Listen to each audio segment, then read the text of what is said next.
Hello, this is a guy who likes fanfiction and is too lazy to read, so here is all roads lead to Denerim in audio form. Check the description for the links to the author. 71 Endings and Beginnings. The morning dawned bright and warm, with a clear sky out of the west and a mild breeze that only cooled, and didn't hamper movement. It was, all in all, a good day to travel. Felicity wandered downstairs with her codex in hand, hoping to finish up the last of her Redcliffe notes before she left. This wasn't likely, as she hadn't had nearly enough time to scour the entire castle the night before. There were bound to be secrets and objects of interest that she had missed. Incomplete though they were, taking notes on Redcliffe had proved an effective diversion, at least. It was far better that than to dwell on what had happened at Kinloch Hold. She did not think she would ever understand, and that bothered her. Why would anyone stoop to dealing with a demon? Didn't they understand the risks? How could a man fall so low as to destroy their home and kill everyone who lived there? Then again, that wasn't fair. Felicity couldn't understand. Her first magically quickened foray into the Fade when she was 11, had resulted in meeting a spirit.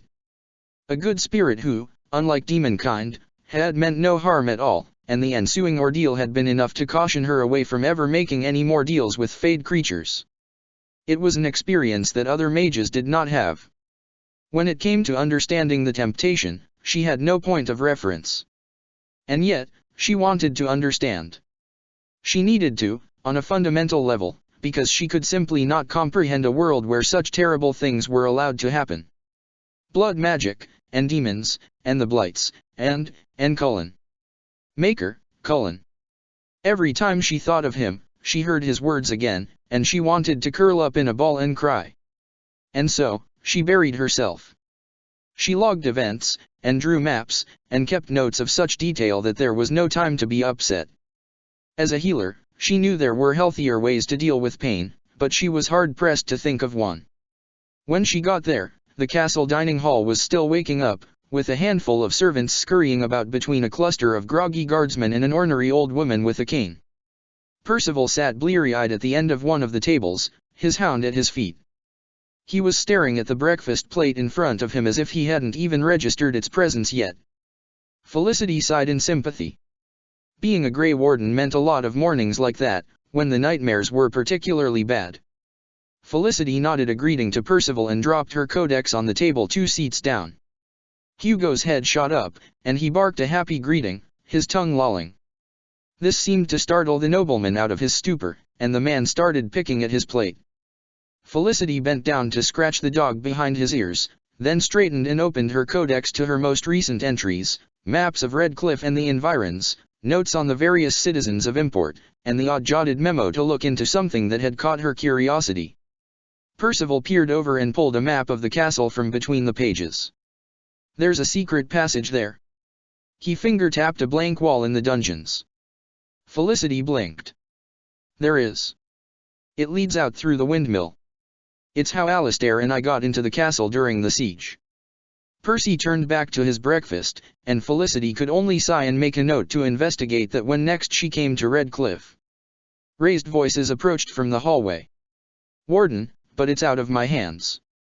He will await Eamon's judgment, assuming my brother even survives. That's an excuse and you know it. Do you know what the tower does to blood mages, Tegan? Is that the fate you would wish on the guy who rescued your nephew? Only because he began this whole incident in the first place. Tegan walked briskly into the room, as composed as ever. Khazar, at his heels, was not nearly so. Bullshit. Lady Isolde started it when she had the harebrained idea to hire a Maleficar to teach her son. It's just lucky Jowan isn't the malevolent kind of Maleficar. Tegan spun stiffly to level a look at Khazar. I don't know how it works in that tower of yours, but in civilized society, we do not speak ill of the dead. So you'd rather condemn an honest man to tranquility after he's tried to make amends for something that wasn't even his doing than admit that Isolde was just a dumb bitch with the foresight of a blind fish? Khazar. Felicity couldn't help scolding. Khazar wrinkled his nose at her. He stays in his cell until Eamon wakes up, Tegan said levelly. That is final. With that, the band turned and walked away, perhaps a bit more briskly than was considered polite. Khazar stood for a moment, his hands sparking, but he didn't throw off a spell. Then, he clenched his fists and sighed, and everything in him seemed to slump. He might have been more lenient, Percy said evenly as Khazar dropped onto the bench across from them, if you hadn't insulted his dead sister-in-law. Dumb bitch deserved it, Khazar grumbled. He dropped his face into his hands, and it struck Felicity that he was genuinely upset about this. Khazar, I know it doesn't seem fair to have Jowan sent back to the tower. She tried to sound comforting. But he is a blood mage. Khazar stiffened, but Felicity pushed on. They're highly prone to demonic possession and corruption.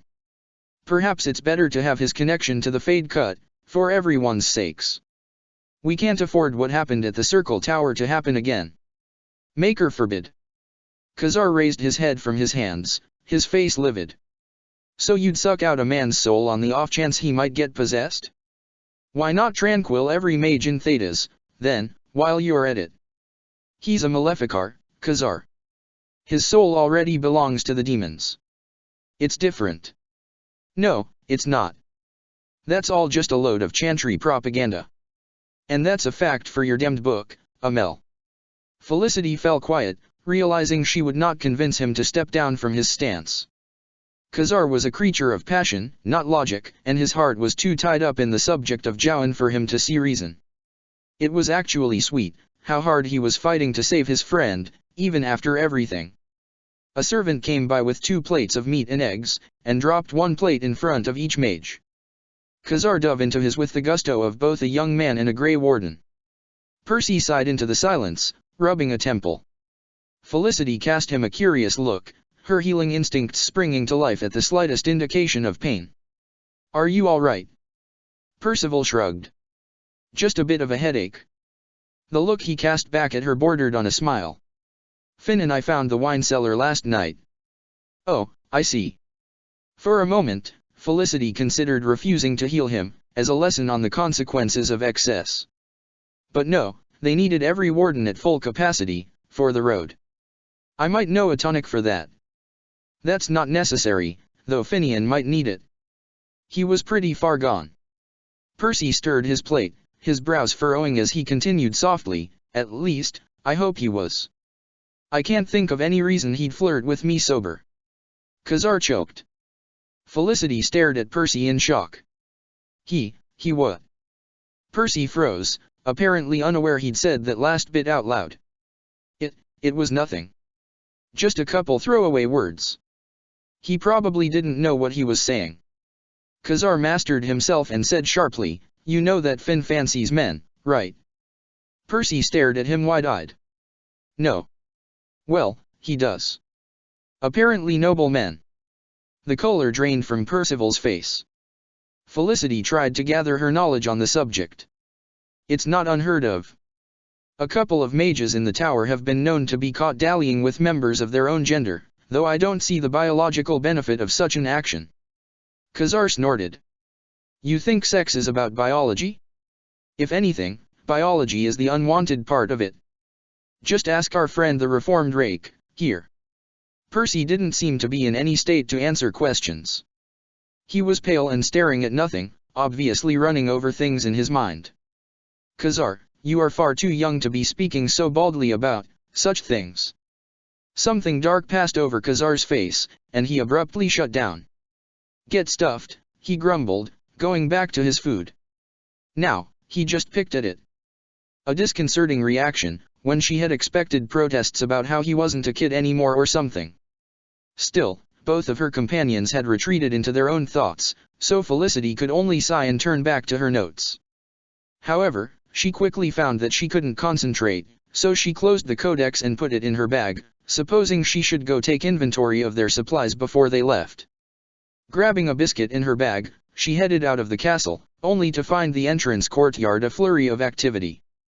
Servants scurried back and forth, loading a horse-drawn cart with boxes and bags. The guards had paused in their morning routines to watch, which meant that Marnan, supervising, inducted them to help. Mila, meanwhile, was speaking sternly with a pair of men in grubby clothes, gesturing to the horses hitched to the cart, while her white wolf watched the entire scene from under the portcullis that led over the bridge toward town. Felicity pulled up beside Marnan, and the dwarf nodded in greeting. Is there anything you need, supply-wise? Marnan asked.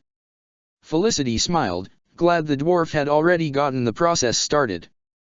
Marnan always took charge, as if it was as natural as breathing for her. How had none of us ever guessed? With Wynn's herbal supplies supplementing my own, we'll have plenty to last us a while. I'd hate to needlessly bog down the cart that we are apparently utilizing. Says the woman who carries a book as heavy as I am in her bag. Still, Marnan was smiling. And as to the cart, it was Mila's idea. Apparently, the Dalish pack their entire lives onto land ships every time they move camp. Ah, yes, I'd read about that. They call them aravals, and they use Hala to pull them. As I understand it, though, they are quite a bit freer with the Hala than humans are with pack animals. Those poor farmers will understand it pretty soon as well. Marnan's smile broadened, and she nodded toward where the elf's argument had escalated to her scolding them while they cowered. I'm going to throw in a couple extra silvers, for their trouble. You bought the cart from them. Marnan nodded. They are farmers from out east who lost most of their land to the blight. They were more than happy for a bit of extra coin. She frowned. Finn talked them down a bit too far to be charitable, in my opinion. That startled Felicity. From what Percy had said, she'd expected Finian to still be in bed. He's up. Almost as early as I was, and even more chipper than usual. He keeps singing. Marnan rolled her eyes. He left for the village some time ago, though. I dared not ask why. Felicity sniggered. She pulled out a piece of spare parchment and a quill, then headed over to the cart to start checking stock. Marnan walked at her side, and started listing off the supplies they'd already packed onto the cart: food, spare weapons, camping supplies, sellables. About 10 minutes into it, Percival came out of the castle and silently helped load and sort the cart. He seemed to be brooding, though it was often difficult to tell, with him. Hugo alternated between darting around the yard, shamelessly soliciting for belly rubs, and glaring territorially at Fang, who hadn't moved from the portcullis. In that time, Mila had scared the poor farmers away, and now brushed down the horses, speaking softly with them. 20 minutes after that, Leliana and Alistair came out of the castle together. Leliana was avidly gushing about Androsta and the ashes, while Alistair was strapping on a new set of plate armor, obviously taken from the Red Cliff garrison. Felicity couldn't help but sigh in relief. Really, seeing him in the borrowed Templar armor had been too much. Especially after the kiss incident in the Fade. Abruptly, Leliana cut herself off. Oh, look how pretty they are. She scurried down the steps toward the pair of horses, and started petting one. What are their names? To Felicity's surprise, Mila readily volunteered the answer. Saber and Timothy. The elf frowned. Hardly fitting names, but can any name gifted by another being be appropriate? Who cares what we call them, Alistair said, as long as I don't have to care for them. Just because I used to sleep in a stable doesn't mean I have any fondness for horses. It tends to breed quite the opposite, in fact. Felicity's heart constricted. You used to sleep in the stables. Alistair shrugged with forced nonchalance.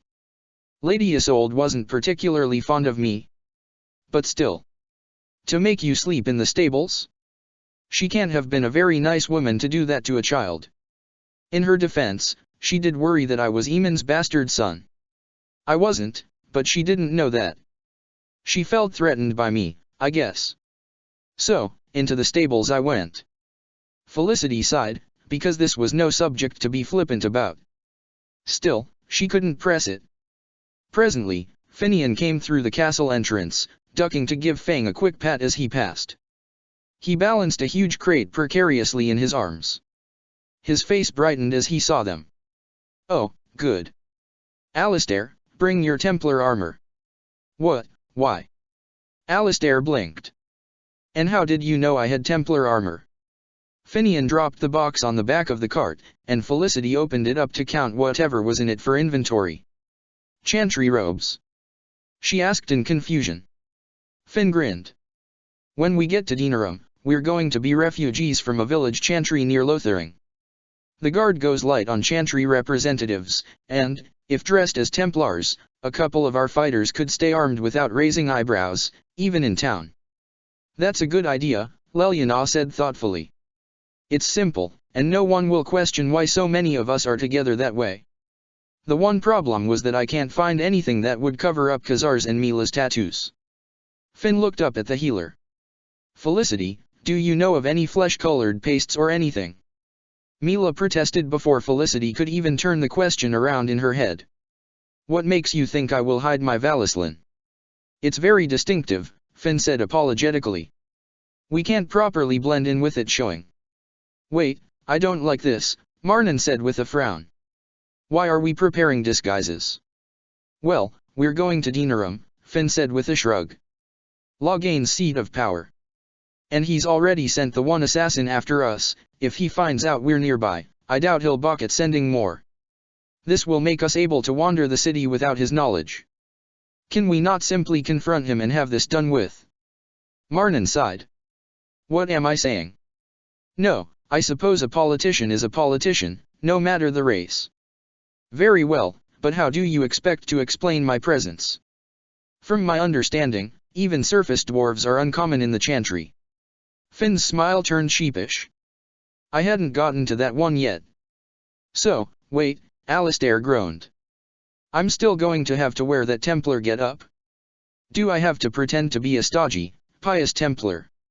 It wouldn't hurt. If it helps, Percy will too. Finn glanced around. Is he up? We need to drag him down to the Chantry so we can find a set that fits. Felicity looked around. To her surprise, the nobleman had disappeared. Zevran was watching them from the balcony up by the doors, though. Upon being spotted, he winked, and put a finger to his lips. Well, Alistair sighed with a crooked grin. At least I get to smite every mage who looks at me sideways. Particularly certain evil little elven mages. Just don't actually bring him in for apostasy, Felicity warned. Ah, but that sounds so fun. Maybe they'd give me a medal. Don't you want me to get a medal, Felicity? Alistair turned big puppy eyes on her, and it was one of those things that reminded her just how very unlike Cullen he was. Alistair was, just Alistair, and she couldn't say that was a bad thing. There was the rumble of a cart approaching, and everyone looked up to see a pair of dwarves coming into the castle. The older, bearded one flashed them all with a smile. Word on the street was you folks were heading out for Denerim today. Mind if a humble merchant and his son tag along? Alistair snorted. I think, humble scavenger, might be more accurate, Bodan, but sure. The dwarf bowed, never losing that cheerful smile. Generous as always, Warden. For the rest of you, my name is Bodan Fedek, and this is my son, Sandal. Rest assured you won't regret allowing my boy and me to come along, I'll make any trouble worth your while. A merchant? Finian asked Alistair. Alistair shrugged. His cart's good for carrying stuff. And get this, his son can enchant. Felicity blinked down at her inventory list, something niggling at the back of her mind. It snapped abruptly to the forefront. The lyrium. She cried in realization. Now that we don't need it for the ritual, we can use it to enchant our supplies. She looked up at the others, watching realization dawn over each of them. Bring it right over to my cart, Bodan said, and we'll see what we can do. Enchantment. Sandal agreed, clapping his hands together. Marnan grabbed the sack of lyrium from amongst their supplies, and all three dwarves retreated to the other cart. What followed was a flurry of activity while the wardens gathered together their weapons for enchantment. Felicity dug through her codex for her notes on the proper Tevinter runes, hoping they were accurate enough.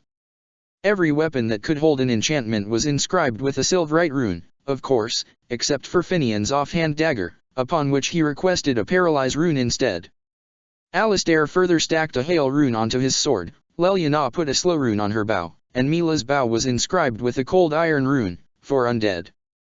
Percival, when he reappeared midway through the enchanting alongside Wynne and Khazar, refused to allow his ancestral sword to be altered. Zevran also refused to allow his blades to be touched. When asked why, he merely grinned and said that he had his own method of making his weapons more deadly, and that made Felicity shudder. The wardens had finished that and were packing up the last of the cart when Hugo looked up and started barking happily. As they watched, an eagle flew low over the courtyard, and Hugo streaked after it with his tail wagging. The eagle landed at the top of the stairway into the castle, and transformed into a human form as Hugo raced up the steps. Morrigan waved her staff, and Hugo froze, paralyzed, 2 steps from tackling her to the ground. "Hey!" Percy cried, running up the steps after his dog. "It serves the creature right for attempting to maul me," Morrigan said stiffly. Most of the wardens stared at her in shock. Finian, perched on the cart behind Felicity, was always fast to recover. "Morrigan, welcome back. It looks like you lost a couple people." "I am but a messenger, it seems," the witch said. She stepped around Hugo and Percy and started down the stairs toward them, swinging her staff with each step. "Though I cannot say I am distressed to get out of that stinking hole she pointed at Marnin, "call a city." Zevran hummed appreciatively from his continued perch on the balcony. He eyed the area of obvious male interest on her person. "This stunning goddess is a friend of ours. I do believe the prospect of this journey just got more enjoyable." Morrigan's eyes narrowed and Finn laughed. "She's a witch of the wilds, Zev." "Zev." Alistair hissed. The assassin wiggled his eyebrows. "Wild, eh? Allow me to be one of those willing to fall under your spell, my fair witch." She turned to glare at him. "And what, exactly, are you supposed to be?" "My name is Zevran Arena. I am an assassin hired to kill you all." "Indeed? Then I will have to watch my food and drink more closely from now on." With that, she dismissed his existence and stepped up beside the cart, where Marnin and Felicity stood. "I come bearing a message from your dwarven friend. It seems he is being sent on an errand into the deep roads and he, being neither stupid nor suicidal, requests aid." Marnin frowned. "What sort of errand would send him into the deep roads?" Morrigan waved a hand. "Something about the need for a paragon to settle the throne, and the only paragon alive having wandered in there 2 years prior." Marnin paled. "To settle the throne? My father's dead." She turned away and cursed colorfully. "That bastard. I should have known he would take it to this conclusion." "Yes, you really should have," Morrigan said. "Your brother is most ambitious. I do not see how you could think he would not kill the king, but perhaps things work differently down in that hole than in the rest of the world." "No," Marnin said darkly. "Apparently not." "What's going on?" Finn's voice asked. "Your brother, Marnin." Marnin sighed. "Perhaps it is time you all knew." The dwarf glanced around, taking in the wardens, their companions, and a good number of the castle residents that had come out to watch them depart, not the least of which among them was Ban Tegan. "I was born to house Ejikin, daughter of King Endrin of Orzammer. However, due to the machinations of my younger brother Belen, I was stripped of my name and cast for the crime of killing my older brother Trian, a crime I did not commit. Even so, I was exiled to the deep roads to die, and would have done had Duncan and the wardens not also been in the deep roads at the time." "Your brother did that?" Percy's voice asked, shocked, and Felicity remembered that the nobleman hadn't been present in Marnin's dream to know the details. He stood up at the top of the stairs, his expression dark. "Yes." Marnin's face was stone. "It was a play for power, of course. Trian was the eldest, and thus would have been traditionally voted king, whereas I curried favor among the more warrior-favoring Deshers, and thus was a viable heir anyway despite my own thoughts on the subject. Belen was always ever third, a mediator and diplomat more than either myself or my brother. He was always, quite good with words." Marnin's eyes cast sidelong toward Finian, who had the good sense to at least look abashed. "You have to go back," Percy growled.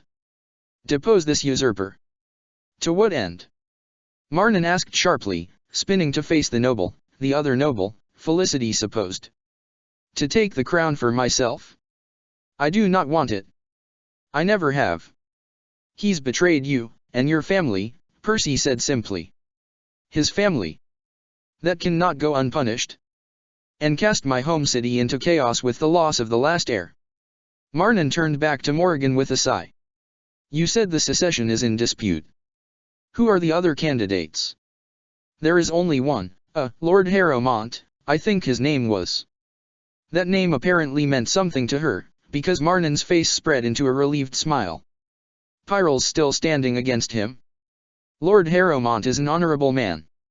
If he is made king, he'll be sure to help us. We should settle the throne in his favor post-haste. Wait, Alistair cut in from near Bodan's cart. What about the sacred ashes? We can't just abandon our leman. The deep roads are not a destination to be taken lightly. Braska will need our help. Right, and Eamon can just hop out of bed and find the ashes himself, can he? Felicity sighed, because they were really both being rather illogical about this. No surprise, given their respective origins. Then it seems clear to me that we simply must split up once again. Alistair will take a group to Denerim as planned, while Marnan brings another to Orzammar. Both of them nodded in agreement, each still eyeing the other. But anyone who goes to Orzammar will miss out on the sacred ashes, Leliana protested. That's a once-in-a-lifetime opportunity. You're assuming a handful of Grey Wardens can succeed where 1,000 pilgrims have failed, Percy said grimly, coming down the stairs toward them with his dog at his heels. And assuming the ashes do as the legends say. And assuming they ever existed at all. That's an awful thing to say. Leliana nodded to the rest of them, looking resolved. I'm going with Alistair to look for Andraste's ashes. I know they've got to be somewhere. Yes, Morrigan said with an arched brow. You have fun with that. Are you with me, Morrigan? Marnan asked, and received a roll of the eyes and a nod. What of the rest of you? I'm in, Khazar said from where he'd been standing by the wall. He waved his staff at Alistair. Anywhere that doesn't have him breathing down my neck sounds perfect. Alistair glared. Just because I have a conscience dash. I get it, you think I'm evil and have no soul. Stop bothering me. Felicity sighed, but held her tongue. Instead, she took her supply list back up and started going through it, trying to deduce what ratio should go with which party while the others bickered. Fine, Alistair said. You know what? I'm glad I don't have to have you with me. You'd probably try to reburn the ashes or something. Leliana's good. Finn, you still with me? We'll need a guide for Denerim. The elf nodded, though his smile was diminished. Of course. How else would you track down the Chantry scholar? And that means, the Antivan called smoothly, that I am also going to Denerim. Perhaps we will get a chance to inform my previous employer of my changed allegiances, yes. Alistair scowled up at the crow. No assassinating. Ah, Finian chuckled, and I was looking forward to throwing the nation into further uproar. Perhaps another time, the crow agreed with a grin. Alistair rubbed his eyes, but then turned to Percival. What about you, Percy? You with me or Marnan? Even while making notes on the supply list, Felicity could sense Percy's hesitance. When she looked up, she saw him glancing between oddly enough Finian and Morrigan, his expression shuddered. Finally, he said, Marnan. Morrigan smirked knowingly and Finian's smile grew brittle. It was a very strange exchange. Very well, Marnan said. I shall take Percival and Khazar. Mila, do you mind coming as well? Your tracking skills will be an asset. Felicity was surprised when Mila stiffened, and her eyes dropped to the ground in the first show of uncertainty Felicity had ever seen in her. In actuality, I do mind.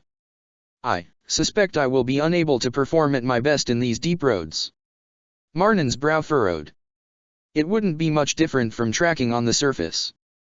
You will do fine. I will not. Mila's face rose again, her expression hard. I have difficulty enough abiding the stone walls of this castle without losing sleep over the prospect of it collapsing upon my head. Were I to venture any deeper, for an extended period of time, I suspect I would be at the least highly distracted, at the worst utterly overcome. No, I will stay on the surface. It was clear that this admission was a surprise to everyone. Mila Mahariel was not one to let others know her weaknesses. Slowly, Marnan nodded. I understand. It is a good soldier who knows their own faults. Mila nodded absently, raising her chin in defiance that anyone should find fault in her decision. That leaves the two healers, Alistair said, and Felicity's head snapped up. Her face warmed as she found Alistair watching her. Felicity, would you, like to come with me? Her face went red-hot, because there was more in that invitation than there had been in any of the others. And judging by that hesitance, he was aware of it. It was utterly vexing, because she couldn't do that to him. Not after what she'd done to Cullen. "I have no problem with going to the deep roads, dear," Wynne said gently, her smile just a bit too knowing, and Felicity felt even more flustered that the elderly woman would take such a taxing journey for her sake. But then the thought struck her that the deep roads were not merely taxing, and all warmth fled her. The deep roads, the dark spawn. "No, Wynne. You shouldn't." She glanced around, doing her best to remember who had elected to go where. Leliana and Zevran would go after the ashes, but Morrigan. "You and Morrigan should go after the ashes, not the deep roads." She very carefully did not look at Alistair's face. "And what makes you think," Morrigan said, "that I have any interest in some long-lost Chantry relic?" "It's not that," Felicity explained. "It's the fact that you're not a warden." She looked at Wynne, feeling herself pale as she imagined her old mentor growing weak and splotchy with taint. "The deep roads are essentially the home of the dark spawn, filled with far more than we can possibly conceive. We wardens are immune, but non-wardens risk contracting the taint and dying a horrible, painful death." Mila frowned. "Can we not merely cure the tainted as I was? By making them wardens themselves?" "Even if they were willing," Alistair said, eyeing Morrigan as she scoffed, "we don't have the resources. The joining involves certain things that I'm not entirely sure about. All I know is it involves lyrium and it's very difficult to prepare. Duncan had a stash of supplies, I think, but I have no idea where it might have been." "So we can't make new wardens," Finian said, stunned. "We're really the only ones left in Ferelden." They all stayed silent for a moment, digesting that. Surely, reinforcements might come if given enough time. Though, if they were, surely they would have arrived by now. Perhaps Ferelden truly was abandoned, given up as lost. A depressing thought. "Are you certain you wish to go with Marnan, Felicity?" Wynne asked gently. "I know you were looking forward to meeting Brother Genitivi." Felicity winced, because she had been, so very much. "The sacred ashes mean more to you than they do to me, Wynne. I can always track down the scholar after the blight is taken care of. For now, I am needed in the deep roads." Wynne's smile was proud. "That is very selfless of you, my dear." Felicity fought not to crinkle the parchment in her hands. "Just promise me you'll take notes." "A lot of notes." "Of course." "Thank you. I mean it. I want to be able to recreate the entire ordeal. Not a thing left unwritten." Wynne wasn't the only one holding back laughter now, but Felicity couldn't find it in herself to care. She was too relieved that Wynne, at least, would run a far smaller risk of being exposed to the taint. "That settles it, then," Marnan said. She nodded up to Felicity. "We'll split the supplies and head out." And that's what they did. Their rations were split down the middle, and anything intended for the Sacred Ashes crew was moved to Bodan's cart, including Finian's disguises, 2 crates of arrows, and most of the cheese. Wynne insisted that Felicity keep most of the herbal supplies, since the elder mage would have a chance to pick up more near the Brecelian forest and in Denerim. Felicity could only agree with the logic of that, since she doubted Elfrit would be in steady supply underground. They said their goodbyes with a hopeful air, the taste of new journeys on the breeze. As Felicity was securing the last of the much-lightened cart, she mused that she would miss Leliana's chatter. She wished she'd had more time to ask Mila about the Dalish, and she'd only just reunited with Wynne, so could she really leave again before she'd learned everything the enchanter had to teach?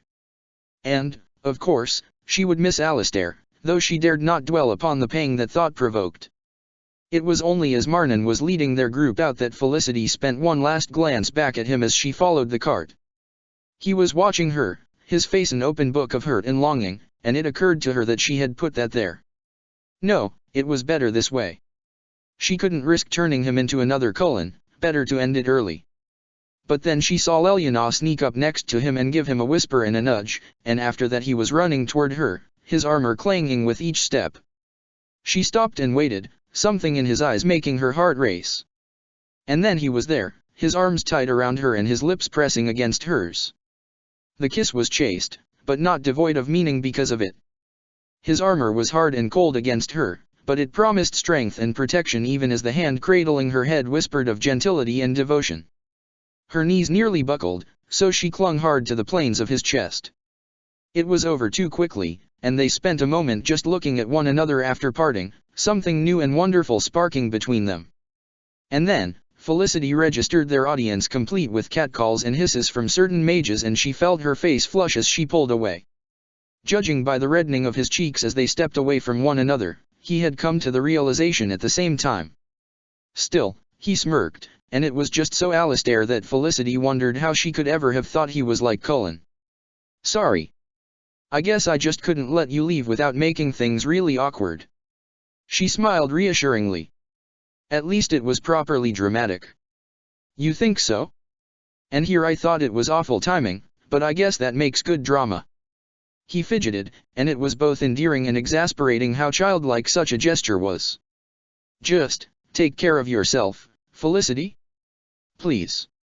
She stepped in again, laying a hand on his arm. "I'm not the one who wades into the middle of the horde and starts shouting taunts to draw them in." His smile turned lopsided. "Yes, but I'm also not as squishy as you are. Is that truly the term you want to use on a woman just after kissing her?" His face reddened again. "But you are." She yelped as he reached forward and brought her back against his chest again. His arms were tight around her, perfectly fitted across her back. He gave her a playful squeeze.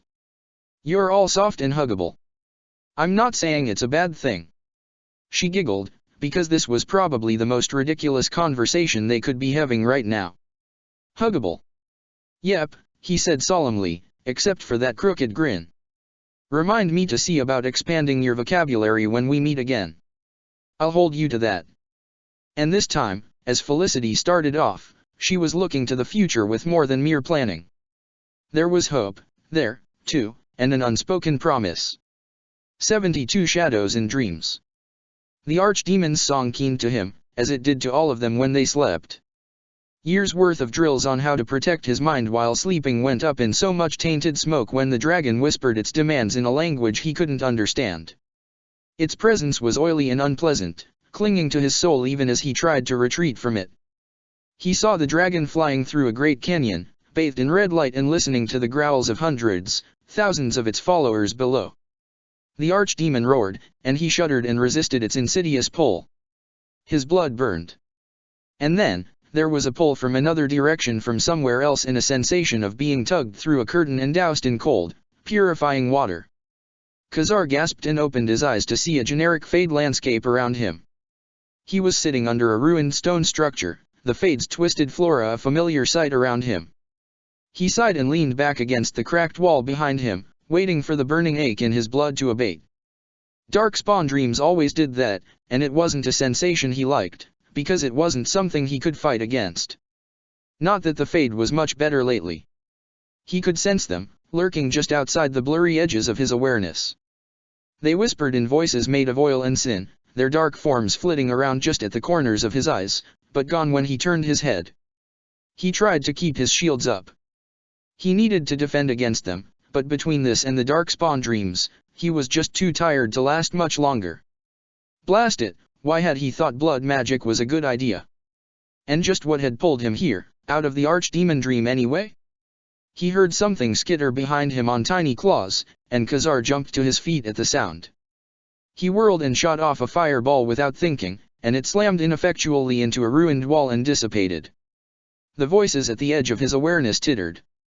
Khazar gripped his magic around him like a lifeline, casting around for the source of that skittering sound. He was here. That had to be why he'd been pulled into the Fade. What else could possibly be strong enough to break the enthrallment of an archdemon? By the veil, he needed to wake up.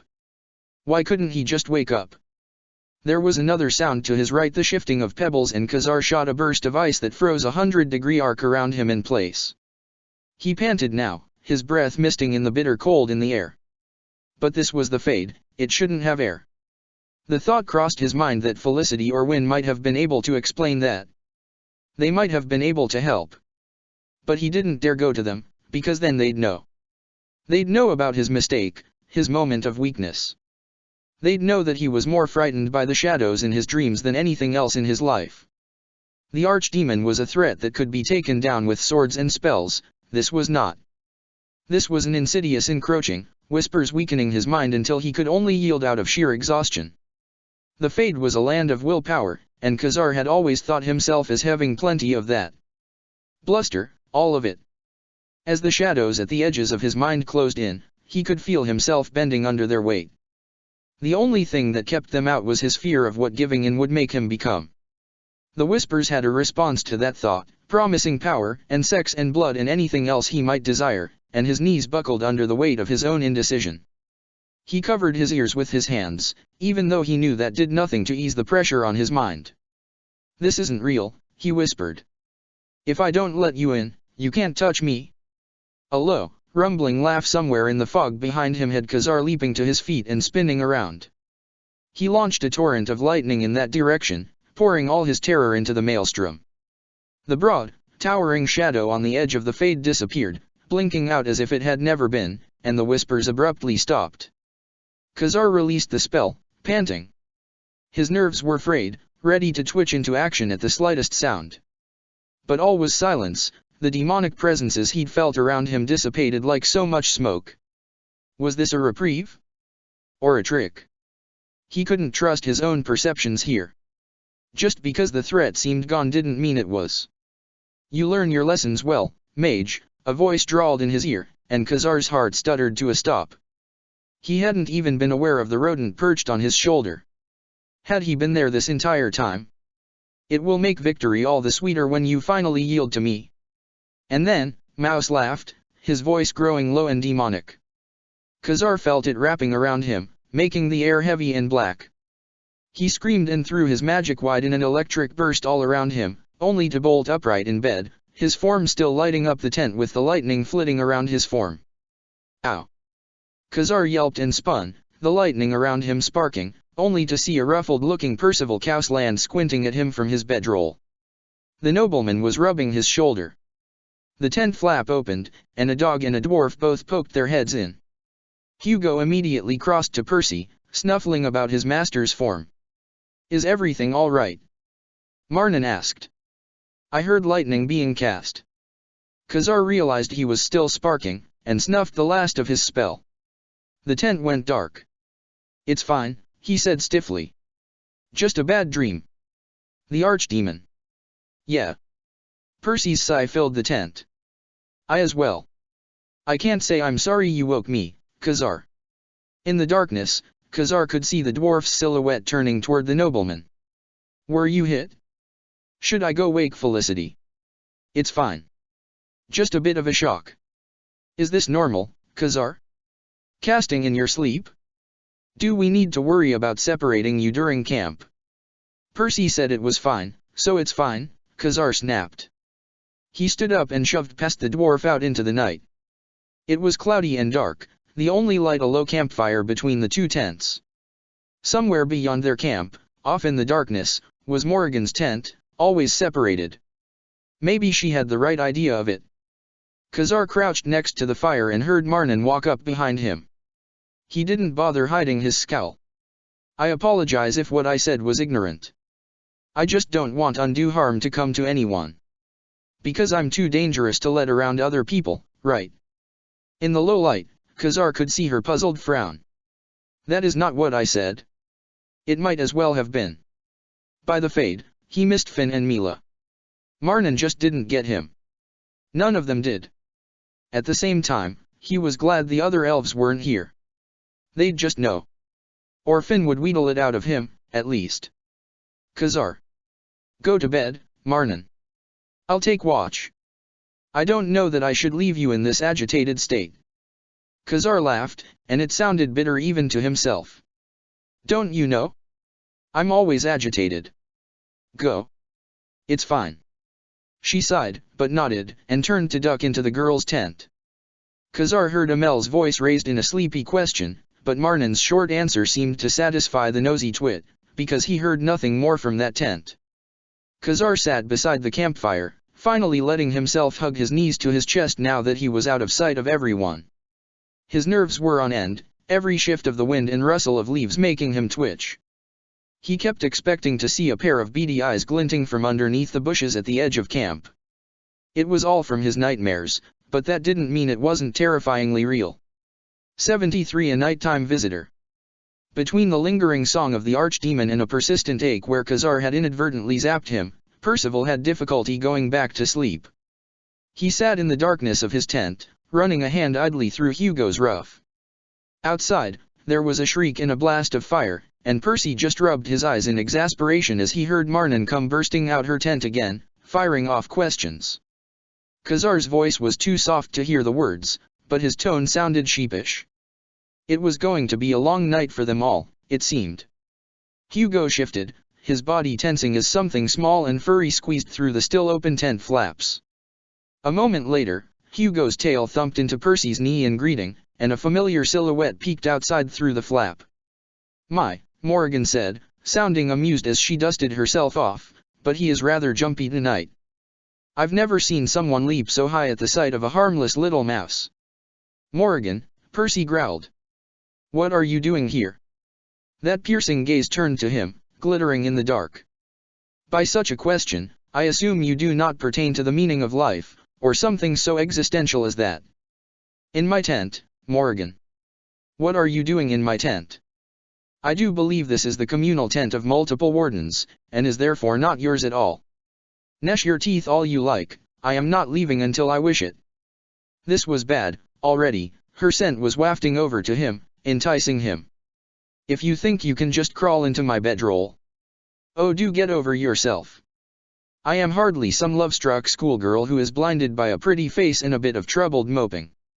Believe it or not, I am not here to throw myself upon you." That surprised him so much that the rage that had begun to bubble evaporated. His next statement did not come out with any of the menace he'd intended. "I seem to recall you having no trouble doing that last time." Morrigan's smirk was shadowed in the dark. "Worried that I am so easily capable of dismissing your entertainments after sampling them, are you?" To Percy's silent horror, he very much was.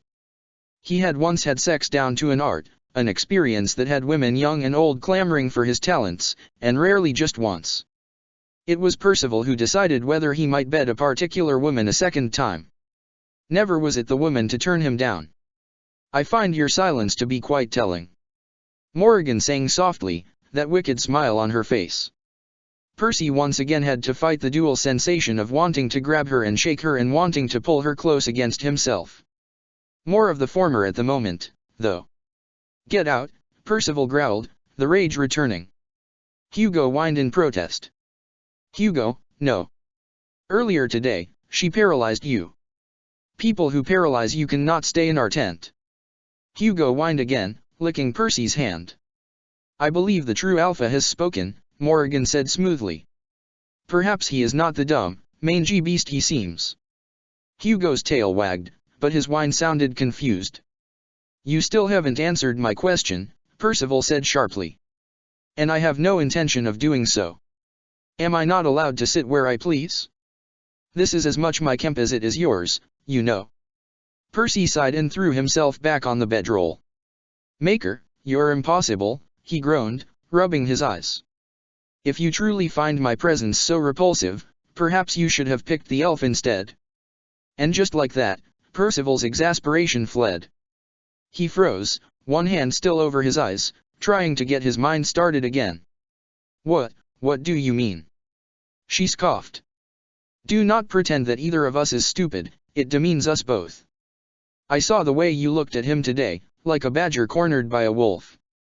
Percival snorted a laugh, and lowered his hand to his side. "A badger isn't bad. Better than a bird or a hare. Only because badgers are exceedingly vicious. I should know, as I have been the wolf before." Percival turned toward her in the darkness. All the fight had gone out of him. "Is that what this is about? I chose you over him. I was merely wondering if you had come to your senses. Regarding not being such a frightened little boy over a subject we both know you are quite knowledgeable about." Percival sighed and closed his eyes. "Get out. I've already told you dash. Yes. This isn't my tent, and I can't order you about." I don't care. Get out, or I'll drag you out myself. There was a moment of silence. Then, she huffed. So be it. Continue denying yourself that which should really be very simple. 'Tis no business of mine. Damn straight it's not. She harumphed and fell silent.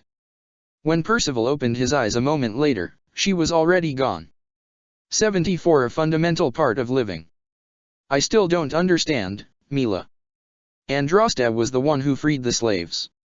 Aren't you excited? No, I am not. Of course Mila had not expected the journey to be quiet, not when she realized just who her new party was comprised of.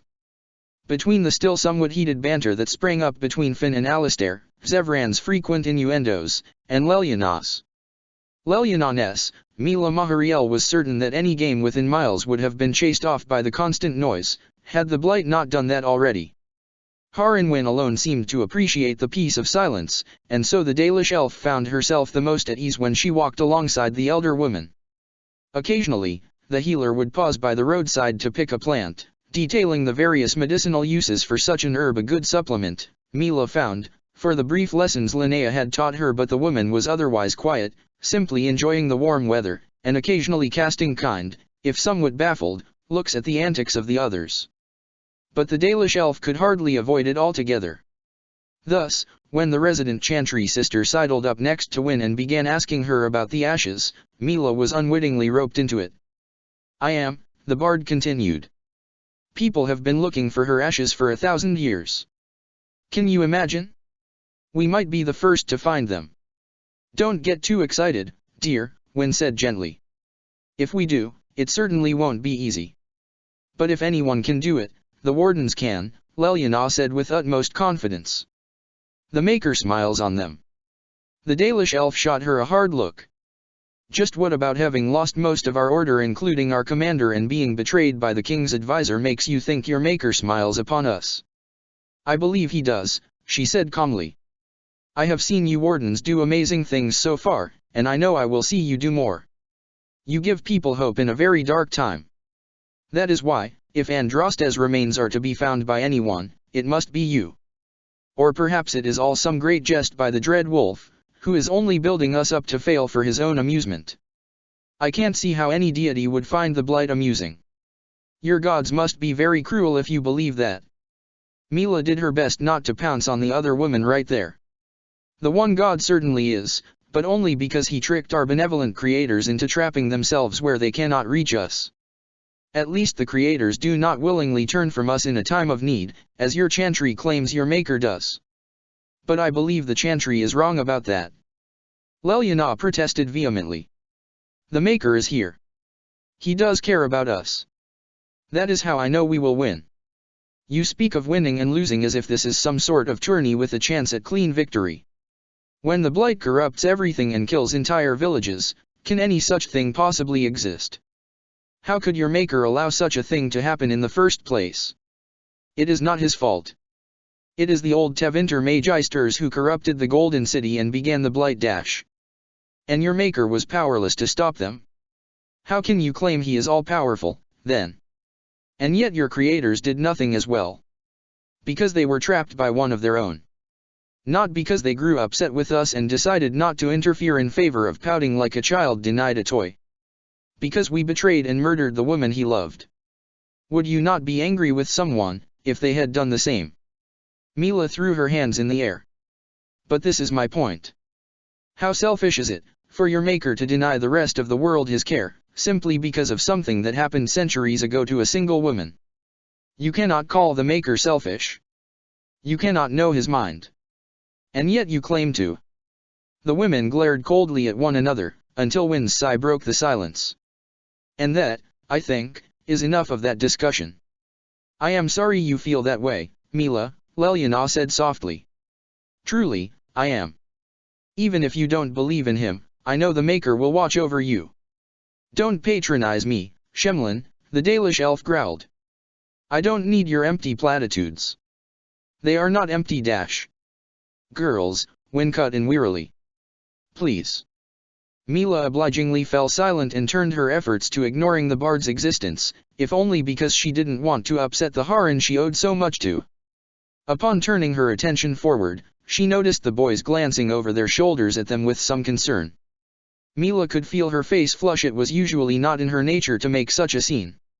It was just as well that the party had fallen into a tense silence, anyway, because it wasn't long before Mila felt the burning pinpricks that indicated the proximity of darkspawn.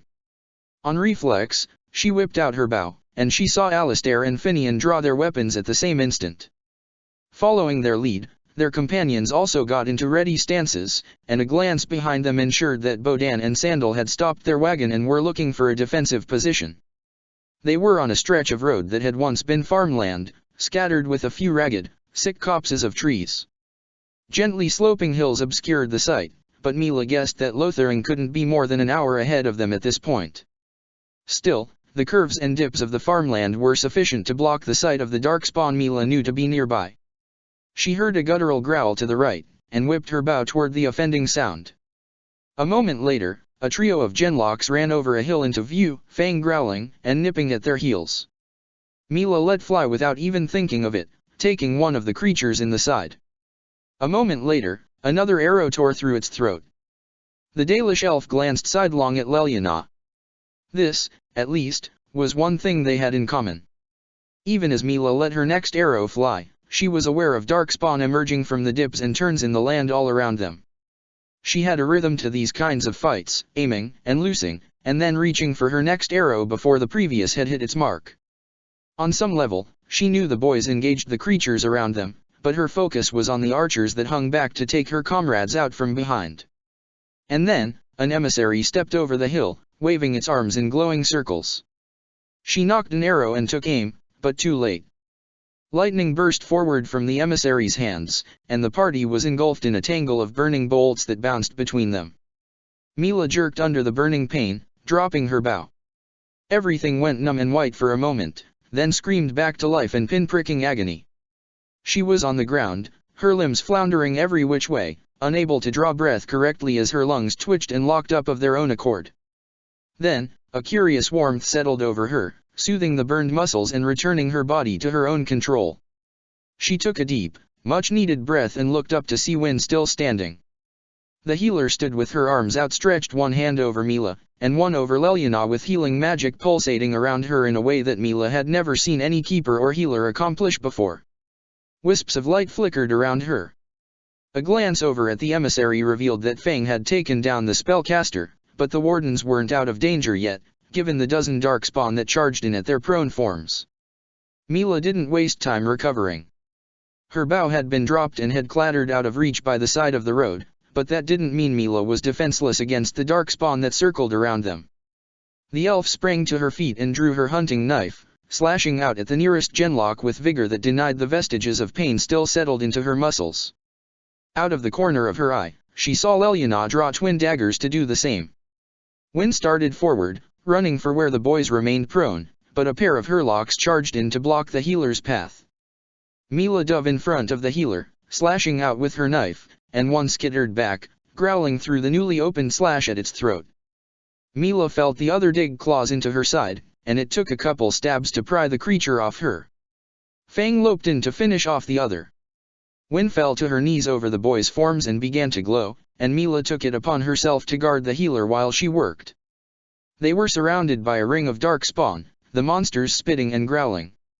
Two dove in from opposite sides of the circle, and it was all Mila could do to leap between them with her knife, standing practically on top of the kneeling mage. One creature threw itself into her knife, shrieking as she twisted the weapon in its gut. The other monster latched onto her left shoulder, its claws digging painfully into her skin through her leathers. When she felt its teeth dig into her shoulder, she yanked her knife out of the darkspawn in front of her and stabbed the one clinging to her in the eye. It fell back. More darkspawn immediately swamped her, no less than 3 clawing at her, blocking her view of the battlefield. The only indications she had about what was going on were the white wolf's growl and Leliana's shouts. Then, the hurlock to Mila's left was yanked away by its ankle, then kicked across the road by a particular extemplar. Alistair clambered to his feet next to Mila, scooped up his shield from the ground, and bashed another genlock over the head. Mila sighed in relief as Finian and Zevran hopped to their feet as well, each taking one of the creatures down in a whirl of blades. Warmth flooded Mila's limbs, and wounds she hadn't even been aware of sustaining closed up. She glanced over at Win. The elder's smile was tight, but warm. The addition of 3 more fighters proved to even the odds, and it was only a matter of time before they were all standing over a pile of corpses. Mila retrieved her bow while the others went about ensuring that all the darkspawn stayed down. "Well, that was refreshing," Alistair said, wiping blackened blood off his face. "That isn't the word I would have used," Win sighed, then swayed rather alarmingly. Mila was at her elbow immediately. "I'm all right, Mila," the healer said, rubbing a temple with one hand. The healer's words were proven false a moment later when her legs buckled.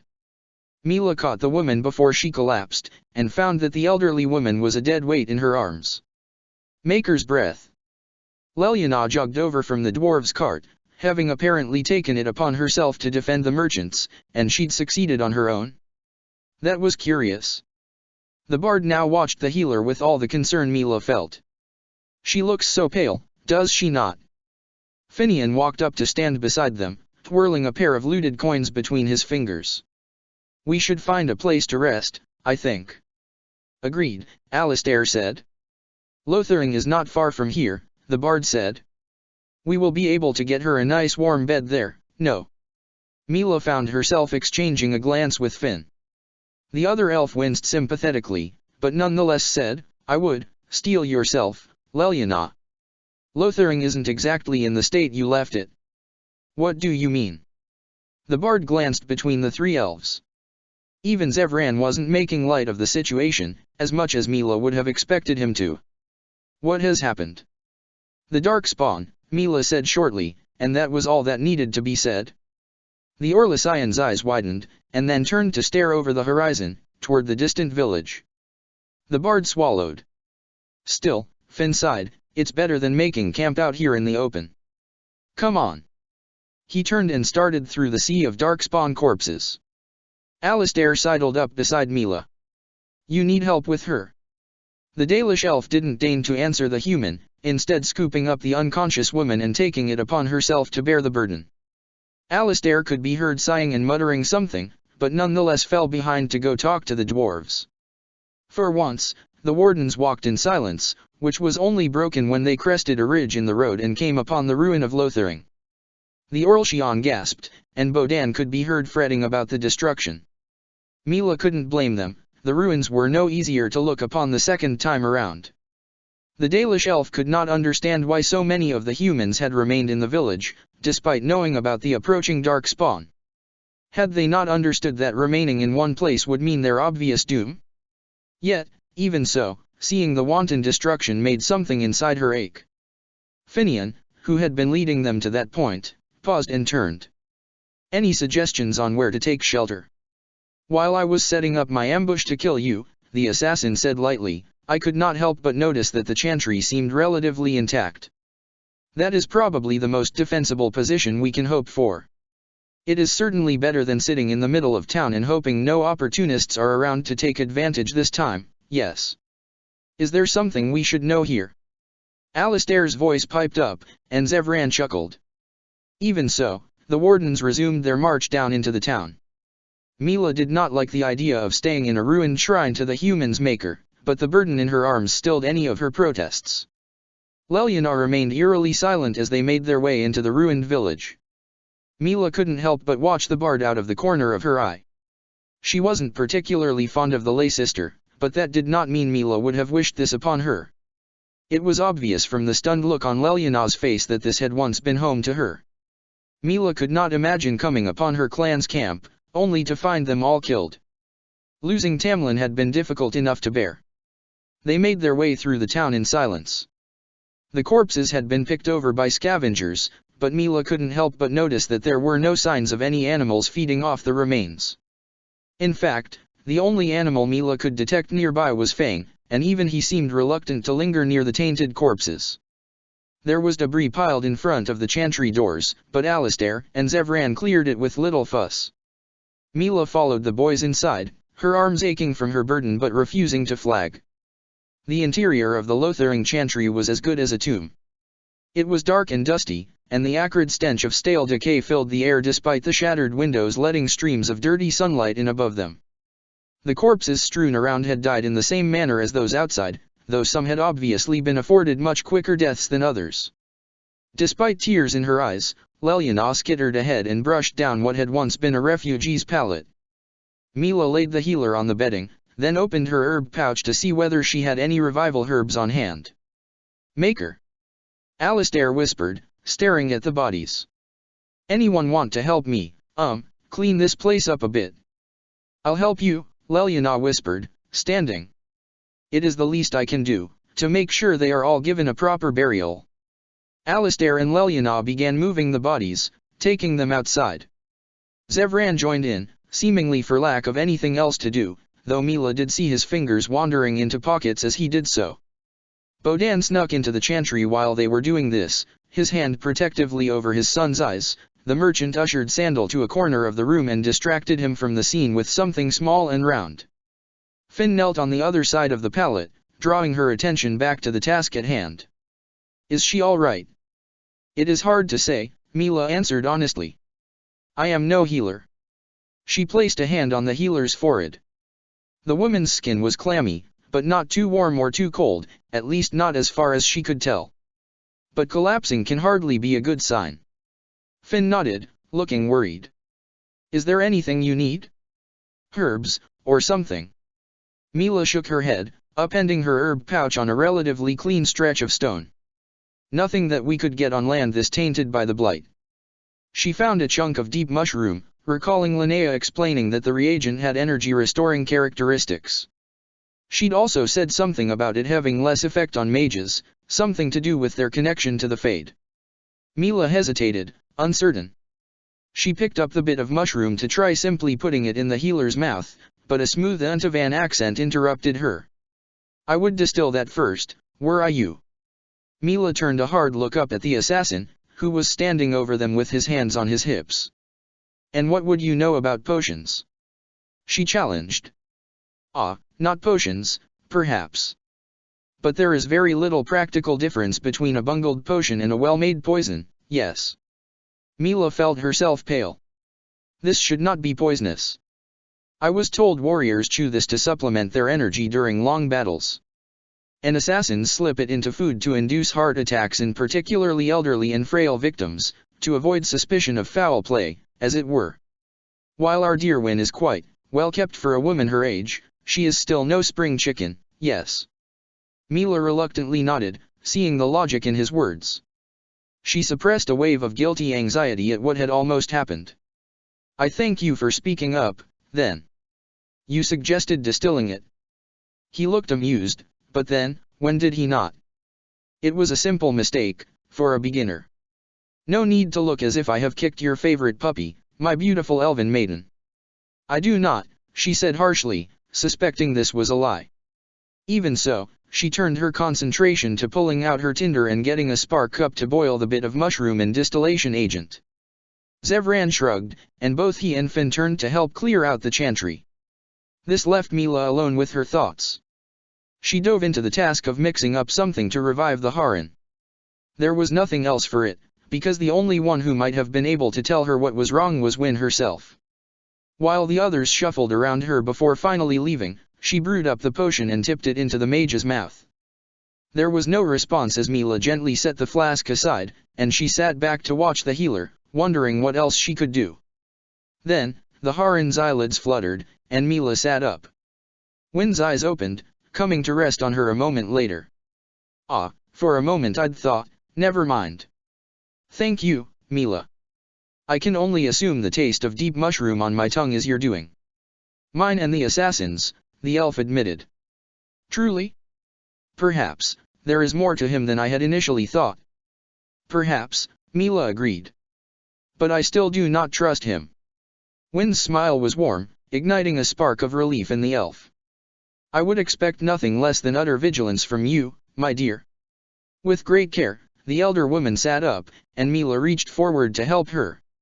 Win looked around. "What is this place?" "The Lothering Chantry." "What remains of it, anyway?" "So I see," Win breathed. By now, the bodies had been cleared, but the destruction and bloodstains remained. Rarely has the necessity of what you wardens do been more clear. Mila nodded, helping the woman to stand. Are you all right? You collapsed. We were all concerned. I suspect that is another of your understatements, Wen said, retaining her smile. I am well, considering the circumstances. Mila frowned, confused. I do not understand. What circumstances? Wen sighed. I suppose it is time I explain myself. Come, let us find the others. I have something we must discuss. Mila nodded, leading the healer out of the chantry and into the afternoon light. The scent of burning flesh instantly assaulted Mila's senses, and she merely needed to turn her head to see a pillar of smoke rising from just outside town. Immediately, Mila unstrapped her bow and sprinted toward the disturbance, the healer following somewhat unsteadily at her heels. She ran down the path out of the village, rounding a hillock to come upon the source of the smoke. There, she skidded to a stop. A makeshift pyre burned in a clearing where a collection of refugee tents had previously stood, the blaze spewing tainted smoke into the sky. Zevran, Fang, and Finn all hovered just ahead of where Mila stopped, the latter turning to greet the two women with a nod. Next to the pyre, bodies were laid out in neat rows, and Alistair grimly moved between them, loading bodies onto the fire. Leliana stood before the pyre, chanting through tears. Mila was not familiar with human funeral rites, but there was no doubt that this was such, and something in her quailed at the idea of simply sitting idly by while others honored the fallen. Thus, when Wen stepped forward to join in, Mila found herself following. She stooped next to Alistair and helped him carry a particularly hefty body. Leliana paused in her singing for a moment at the sight of Mila's participation. Then, the bard's face crumpled into a grateful almost smile, seemingly incapable of any truly happy expression. Mila felt a pang of something, but turned away and concentrated on the task at hand without analyzing it. Then, Leliana resumed her chant, commending the souls of the dead to peace at their maker's side, and it struck Mila that, whatever the differences between humans and elves, grief, one of the most fundamental parts of the experience of living, remained very much the same. 75 Acting the warden. When he'd been the local drunk's punk runt growing up in Dust Town, he'd never have dreamed that he'd one day be out in the deep roads, leading an official patrol on a sweep through the royal house's ancestral tag. Yet here he was, doing exactly that. Fate had a sense of humor, sometimes. Garrod adjusted the final winch on his current mechanism, a beauty of a trap that spanned an entire tunnel entrance. When triggered by a pressure plate, a heavy blade would swoop across the opening, neatly bisecting any nasty beasts passing through it. Best of all, it was easily reset by anyone who had simply been told where the crank was. I still do not agree with setting traps across entire tunnels, Warden, the patrol's captain said hesitantly. What if our own men were to stumble into one? He was a warrior caste dwarf, usually proud as a prince, but Garrod in all his grey warden glory was apparently enough to cow him. The rest of the dozen men in the patrol weren't much better, either. All these high-born dwarves turned meek and deferential around his casteless-born hide. Garrod was getting too tired of it to find it very amusing anymore. Then maybe your boys shouldn't be stumbling through the deep roads. I don't know what a bunch of strapping warriors would be doing stumbling anywhere. They take tips from Okaren, do they? The aforementioned berserker brayed a laugh and took a hearty swig from his flask as if to prove Garrod right.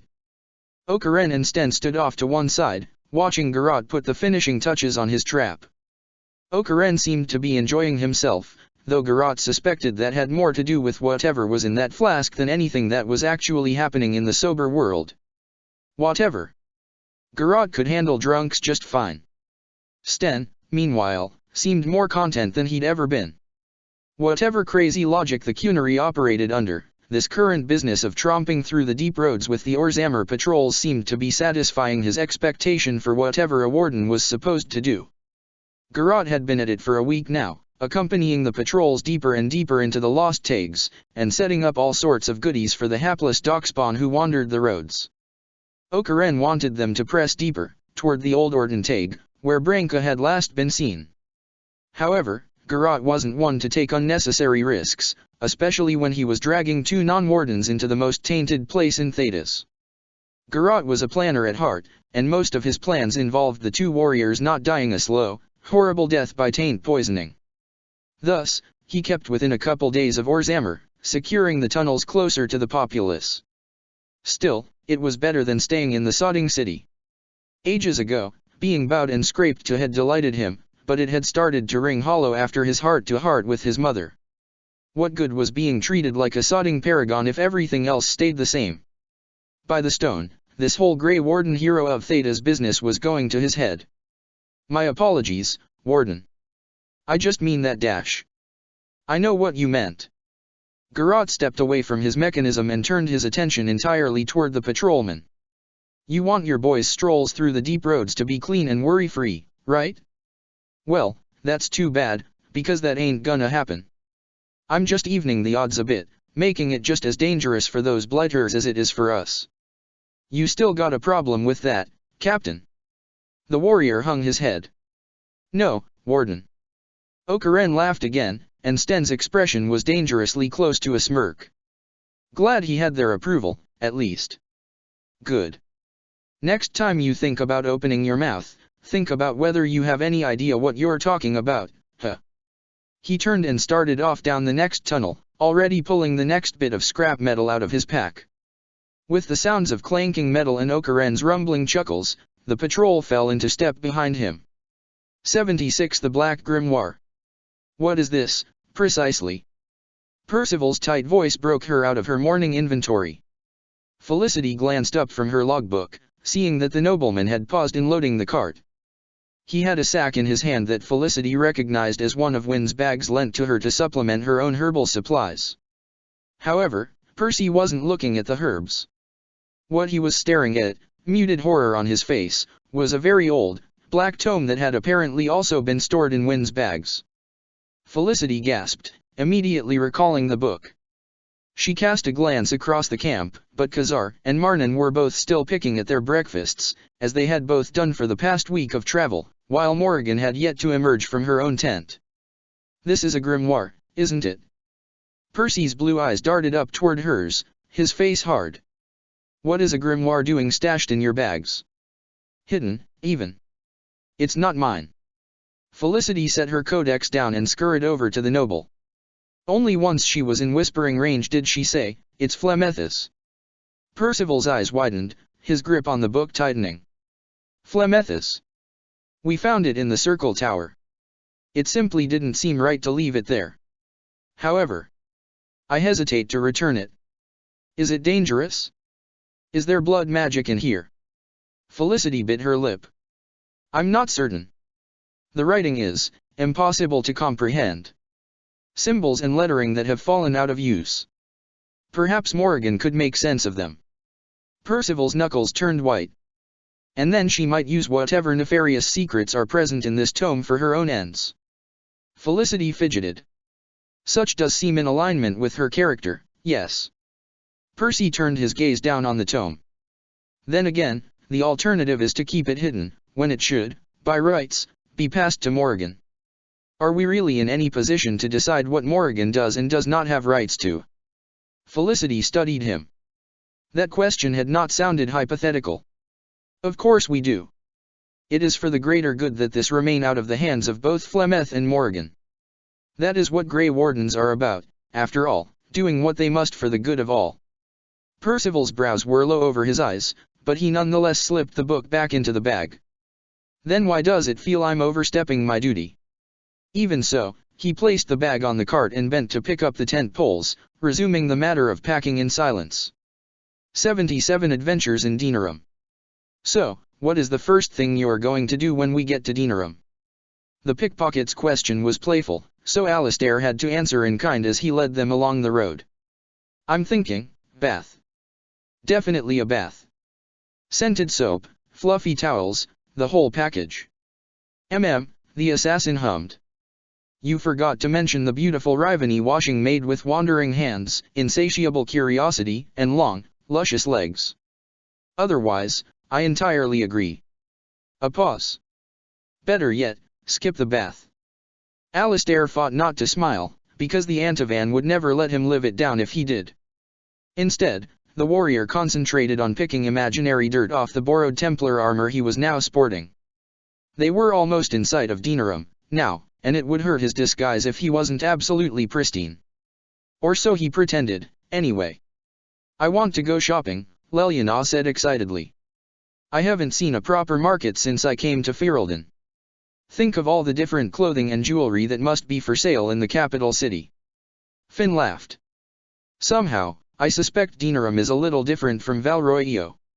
It's better to hide your jewels in Denerim's market. Unless you want to attract pickpockets, of course." "Attract pickpockets, eh?" Zevran purred, and, even without turning, Alistair just knew he was giving Finian some sort of wholly inappropriate look. Alistair was pretty sure they thought they were being secretive, but by the maker, tent walls were not that thick. "I shall have to keep my jewels on full display, then. Although, the way I define jewels, I suspect the guards might object. Or perhaps not, one never does know about these things until they've tried it, after all." That, Wynne sighed, was a mental image that I did not need. "Thank you, Zevran. Always a pleasure, my dear Wynne." Alistair was still a little unsettled by Wynne's whole, "Oh, I have a fade spirit living inside me, except it's dying," thing. It sounded a little too close to all the dire warnings about abominations he'd had drilled into him back in his Templar recruit days. The whole mess at the Circle Tower didn't really help him be any more comfortable with it, either. But he'd gotten used to the idea, at least. Mostly. He just didn't really want to be standing nearby if Wynne's little friend decided it was a demon after all. There were a lot of things he could do out of necessity, but striking down kindly old ladies who darned his socks wasn't really one of those things. As for Zevran, after a week on the road, it was becoming pretty clear that the assassin didn't actually intend to stab them all in their sleep and leave them for dead. At least not right away. Alistair still wouldn't trust the Antivan to cook his food or watch his dog for a weekend, but he could say the same about a couple of his fellow wardens, too. He was pretty sure the assassin wouldn't carry on with Finn like this if he intended any immediate harm, anyway. But still. Alistair was this close to giving the cheeky bastard the big brothery if you heard him talk. The only thing stopping him was that he was pretty sure Mila had already done so. Yeah, Alistair had his differences with Finn. After some time, he accepted that, mostly because a week of manly pouting would have been exhausting. And if there was anyone who could convince you not to be mad at him, it was Finian Tabri. "What about you, Wynne?" Finn pressed, ever cheerful. "What are you looking forward to?" "I suspect finding a certain Chantry scholar so that we might find a holy relic is more than enough to be excited about, young man. Nothing else." "Not really, no." Alistair called back, "Oh, stop being a stick in the mud and just say, a nice warm bed, or something." He won't shut up until you do, and you don't really want him hounding you all day, begging for small talk, do you? That had Finn, Zevran, and Leliana all roaring with laughter behind him, which was a nice enough distraction. While it was true that Alistair did want a bath, and, come to think of it, the bed sounded pretty good, too, there were a number of things he wasn't looking forward to as they approached the city walls. Walking through the front gates of Loghain's base of power, for one. Pretending to be a knighted Templar was a close second. And Maker, his sister, was somewhere in the city, if Arleman's records were to be believed. He hadn't told the others about that part. He hadn't told them about a couple important things, and it was starting to weigh him down. That one thing, it would come up, he knew it would. And it wasn't like he was hiding it or anything. He just didn't want them to know. He really didn't want them to know. Maker, what would someone like Leliana make out of him being a king's bastard son? Or worse, someone as schemy as Finn? And what would Felicity do, when she found out? Would she feel betrayed that he hadn't mentioned it sooner? Would she get all dazzled over the thought of him being some sort of shiny armored prince, even though they both knew he was very much not? The point was, it just hadn't come up, and he hoped it never did. His sister, though, what might it be like to have a family? Alistair's hand reached up briefly to touch the Chantry amulet now clinking against his Templar chest plate. He'd broken down a couple days ago and told them about his mother's amulet, and wouldn't you know it, Finn had reached into his suspiciously full bags and pulled it out, right then and there. Apparently, someone's fingers had gotten a bit sticky in Eamon's study, but if it meant having that last connection to both his mother and Eamon back, Alistair wasn't going to be too righteously affronted by the blatant theft. Maker, he hoped the amulet wouldn't become a memento of Eamon the same way it was of his mother. Eamon had to be alright, right? They couldn't really face Loghain without the man. The thought of taking down Loghain without Eamon's political genius, it wasn't a pretty picture. Perhaps, my dear mother Wyn, you might look forward to having two strapping young elves bowing to your every whim. The Aunt of Anne's voice was, as ever, thick with lewd undercurrents and easy charm. As everyone knows, we elven servants are at your service, in whatever way a beautifully bosomed goddess such as you might require. For the last time, Zevran, stop talking about my bosom. Leliana laughed. If you keep this up, I don't think the gate guards will believe your disguises. Servants don't tend to flirt with the chantry women who have taken their vows. At least, not in public. Oh ho! Zevran cackled. So you are saying that such things might happen behind those pristine chapel doors, then? Do go on, dear bard. Do not spare us a single forbidden, secretly depraved detail. I also seem to recall, Wyn said with a sigh, that part of our cover was to remain quiet. Zevran and Leliana both chuckled, but took the hint, and the troop approached the city walls in silence. Alistair glanced behind him at the others. Wyn and Leliana were both looking convincing enough in their chantry robes, while Finn and Zevran wore simple servants' linens. A keen eye, however, might have noticed the daggers the bard and both elves hid under their clothing. It was just as well, Alistair didn't want to be the only one armed, in case something happened. And knowing their luck, something certainly would happen. They'd had a bit of trouble getting Mila to accept a disguise, though. The Dalish elf stubbornly refused to cover her face tattoos, something to do with their religious significance, if he had to guess. The solution? Hiding her in Bodan's cart. It seemed to Alistair that the lesser of two evils would be for her to just put some powder on her face, but what did Alistair know about the various neuroses of Mila Mahariel? He'd established long ago that he didn't understand her one whit, and would not even try for his own sanity's sake. That, of course, meant the wolf was following Bodan's cart like a vicious, wary wolfhound. Of course, if the wolf actually tried to follow them inside the city, there was no way the guards would be fooled into thinking Fang was only some wolf-like breed of dog. No, if there was one thing Feraldans knew, it was their dogs, and Fang was definitely no dog. Minus that one thing, though, they were the innocent picture of a small band of refugees, a chantry mother and sister, a Templar guard, servants, and a merchant and his son.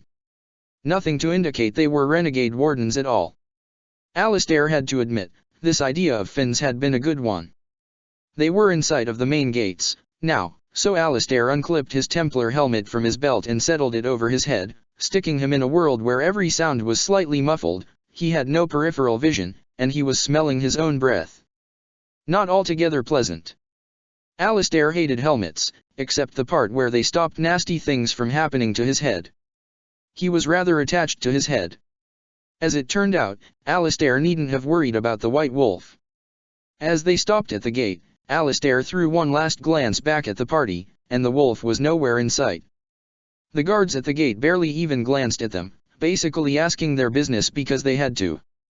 Then, the guards offered Mother Wyn, he grinned inside his helmet at that thought, their salutes and waved them into the city.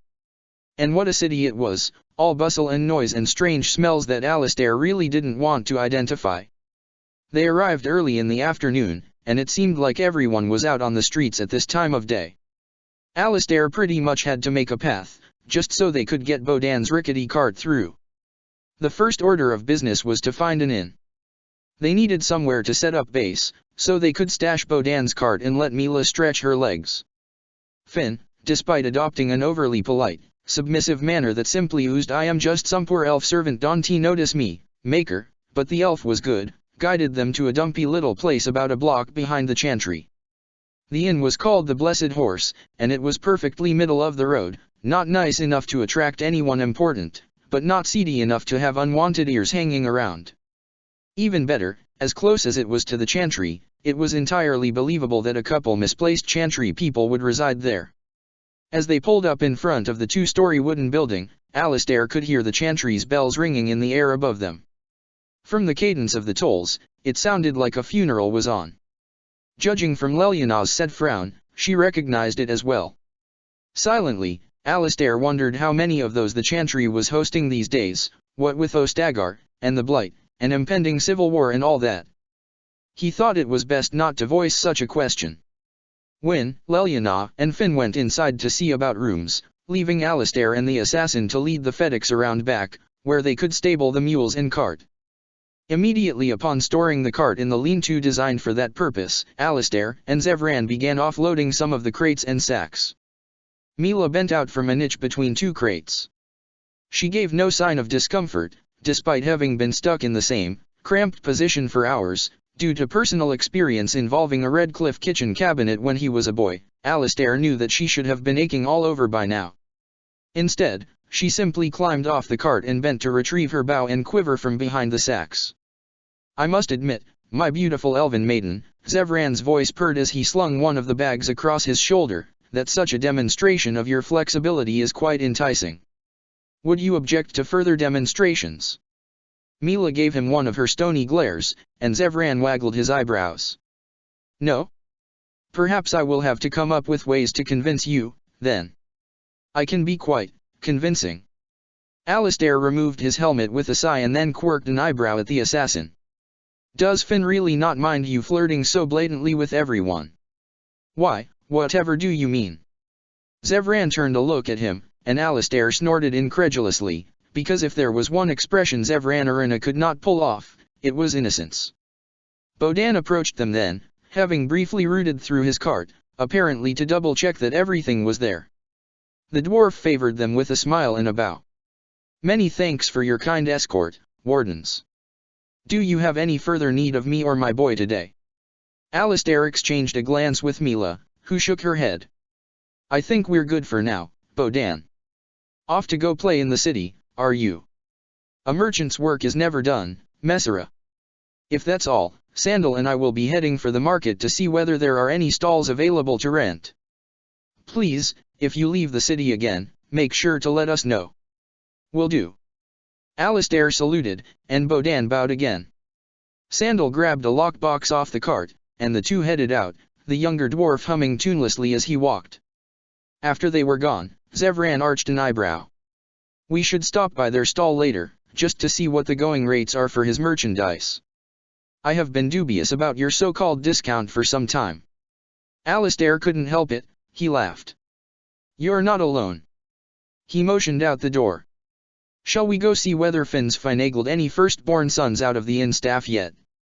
Mila frowned in confusion. "What would Finian want with firstborn sons?" Zevran purred.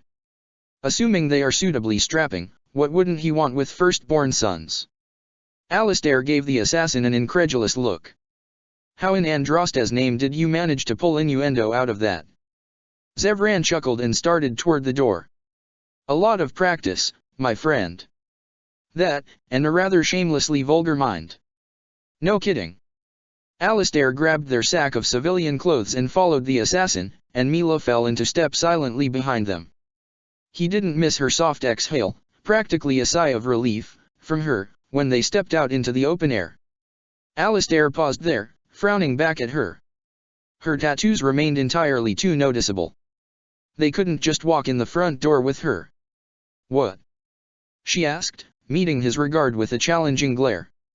"I'm not telling you what to do, but we can't exactly walk you in the front door." She gave him a flat look. "I am not stupid. I did not intend to enter through the front." She pointed to a decorative tree that sat between the stable and the inn, then up at a nearby window. "I will meet you inside."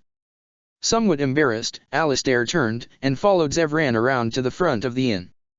The interior was a cramped tavern level, just a little too dark and dusty to be considered nice. The other three of their group were parked at a table against a wall, cuts of lean meat and a loaf of bread in front of them.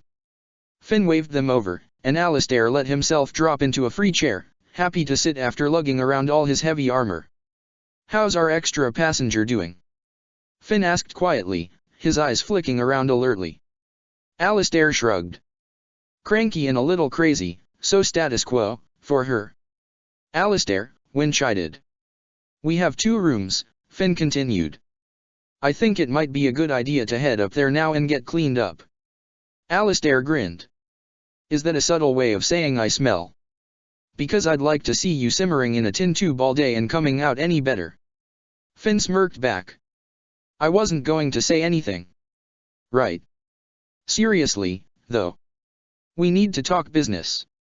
The less public the venue, the better. To our rooms it is. Wait, did you say 2? Finn's grin grew. Oh boy. I'm going to have to share with you and the assassin, aren't I? 2 cheeky elves who never shut up, making eyes at each other? Wonderful. They stood up, Alistair hastily stuffing a hunk of bread in his mouth, lugging around so much metal worked up an appetite. There was a staircase in the back of the tavern, and they headed up to the 2nd floor, down a short hallway, and into a small room that was probably large enough for 1 person, but not 3. Definitely not 6, after Mila emerged from an alcove down the hall and slipped into the room behind them. Mila closed the door, crowding them all into a room alongside 2 beds, 2 nightstands, and a window that looked like it badly needed a new frame. Wynne settled onto one of the beds with a tired sigh, while Zevran settled back against the window, crossing his arms. Leliana perched on the bed next to Wynne, and Finn leaned against the frame of the other. Alistair, for his part, was already trying to work off his plate armor.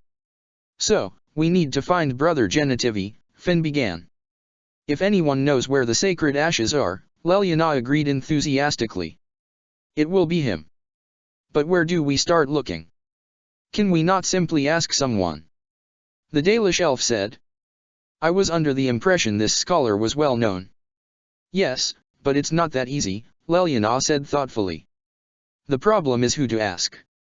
If the wrong person hears that we are seeking the urn of sacred ashes, when everyone knows Arliman's men are also seeking it, it could all get back to Loghain. He might be able to put the pieces together, no. Alistair wasn't the only one who stared incredulously at Leliana at that astute answer, although Zevran's expression verged more on thoughtful. Finian recovered first. I've got some contacts in the market district that might be able to help, assuming they haven't been arrested or, worse, gone legit. He wrinkled his nose as if he couldn't fathom something like that. Then, he cleared his throat and spoke a bit more hesitantly. While we're headed that way, and if you guys are alright with a detour, I would also like to check on the alienage. I left it in a bit of a mess when I left, and I want to make sure my family's, well, okay. It was possibly the most raw Alistair had ever heard the pickpocket be. The others picked up on it too, judging by the gentle smile Leliana was wearing, and the concerned look in Mila's eye. Alistair offered a soft grin of his own, hoping to ease whatever anxiety Finn had been shoving down all this time. And here I was wondering how I was going to bring up the subject of detours. I've got family near there too. Finian seemed cheered by that, then turned confused. You do?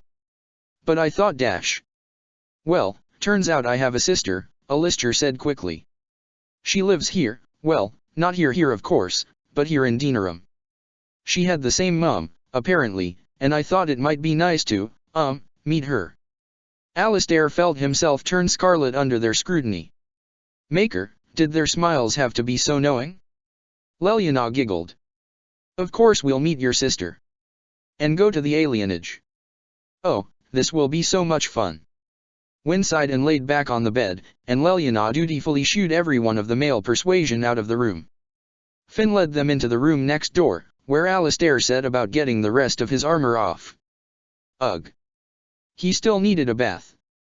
20 minutes and liberal application of a sponge later, Alistair was dressed in a simple linen tunic and feeling almost presentable. He fretted for a moment, is this really what I want to be wearing when I meet my sister? But a tap on the amulet hanging from his neck helped calm his nerves. So did swinging his sword up onto his back, because even incognito, there was no way he was walking around without a weapon. Finian finished checking that his daggers were safely stowed inside the sleeves of his servant's tunic, while Zevran lounged on one of the beds, seemingly asleep. Ready? Not really. Finn grinned and started out of the room, and Zevran proved that he had been very much awake by smoothly rolling off the bed and padding after him. Much, apparently to Finn's dismay. Alistair watched curiously as Finian frowned at Zevran. You should probably stay here, Zev. Oh ho, and why would you think that? Finn put a finger pointedly to his cheek, right where Zevran's tattoo was. We're trying to fit in, remember? I assure you, my warden, anyone who would recognize me is either going to know you anyway, or is already dead. Besides, I am hardly about to let you run around an area infested by people who wish you dead without me. You will recall that I am not the one who needs protecting, in that regard. Finian's expression was tight. And you're saying I am? I am saying, warden, that your kind attracts trouble like a wealthy merchant's daughter attracts suitors. I am more than enough proof of that, yes. For a moment, Finn looked like he was going to argue, but then he shook his head and pasted an entirely too believable smile onto his face. Good point. Judging by the arch of the Antavan's blonde brow, he was no more fooled by that than Alistair. The trio made their way downstairs, only to find Leliana waiting for them at the bottom. She was dressed up in a brown wool dress and a brimmed straw hat. She grinned as she caught sight of them, twirling her hat. What do you think? I look feral, Dan, no. Alistair said. When not up for the market. Finian said smoothly. No, I'm afraid not. But at least Mila has someone to keep her company, no. Ah yes, Zevran said. Between Wynn's sleeping and Mila's self-enforced vow of continued silence, I can only imagine what sort of hijinks they will undoubtedly get up to. Hey, Alistair said, lay off the sarcasm. That's my job, and you sound far too cheerful to pull it off properly. The assassin bowed. I apologize. I shall endeavor to be grouchier in the future. Perhaps you might also aid me in learning how to state the obvious while remaining blissfully ignorant of even more obvious things. Yeah, and then wait, what? Come on. Leliana urged, and the group of four started out toward the market. They slipped through the crowd unnoticed with surprising ease, really. Sure, some people eyed Alistair's sword warily, but there were enough people armed around that it didn't draw any suspicion. Apparently, past the front gates, no one cared. The market itself was even busier than the rest of the city. Alistair saw every kind of person, from hulking mercenaries, to grubby urchins, to hooded figures wandering the streets. Stalls lined the road, which Leliana seemed to be having a grand old time browsing.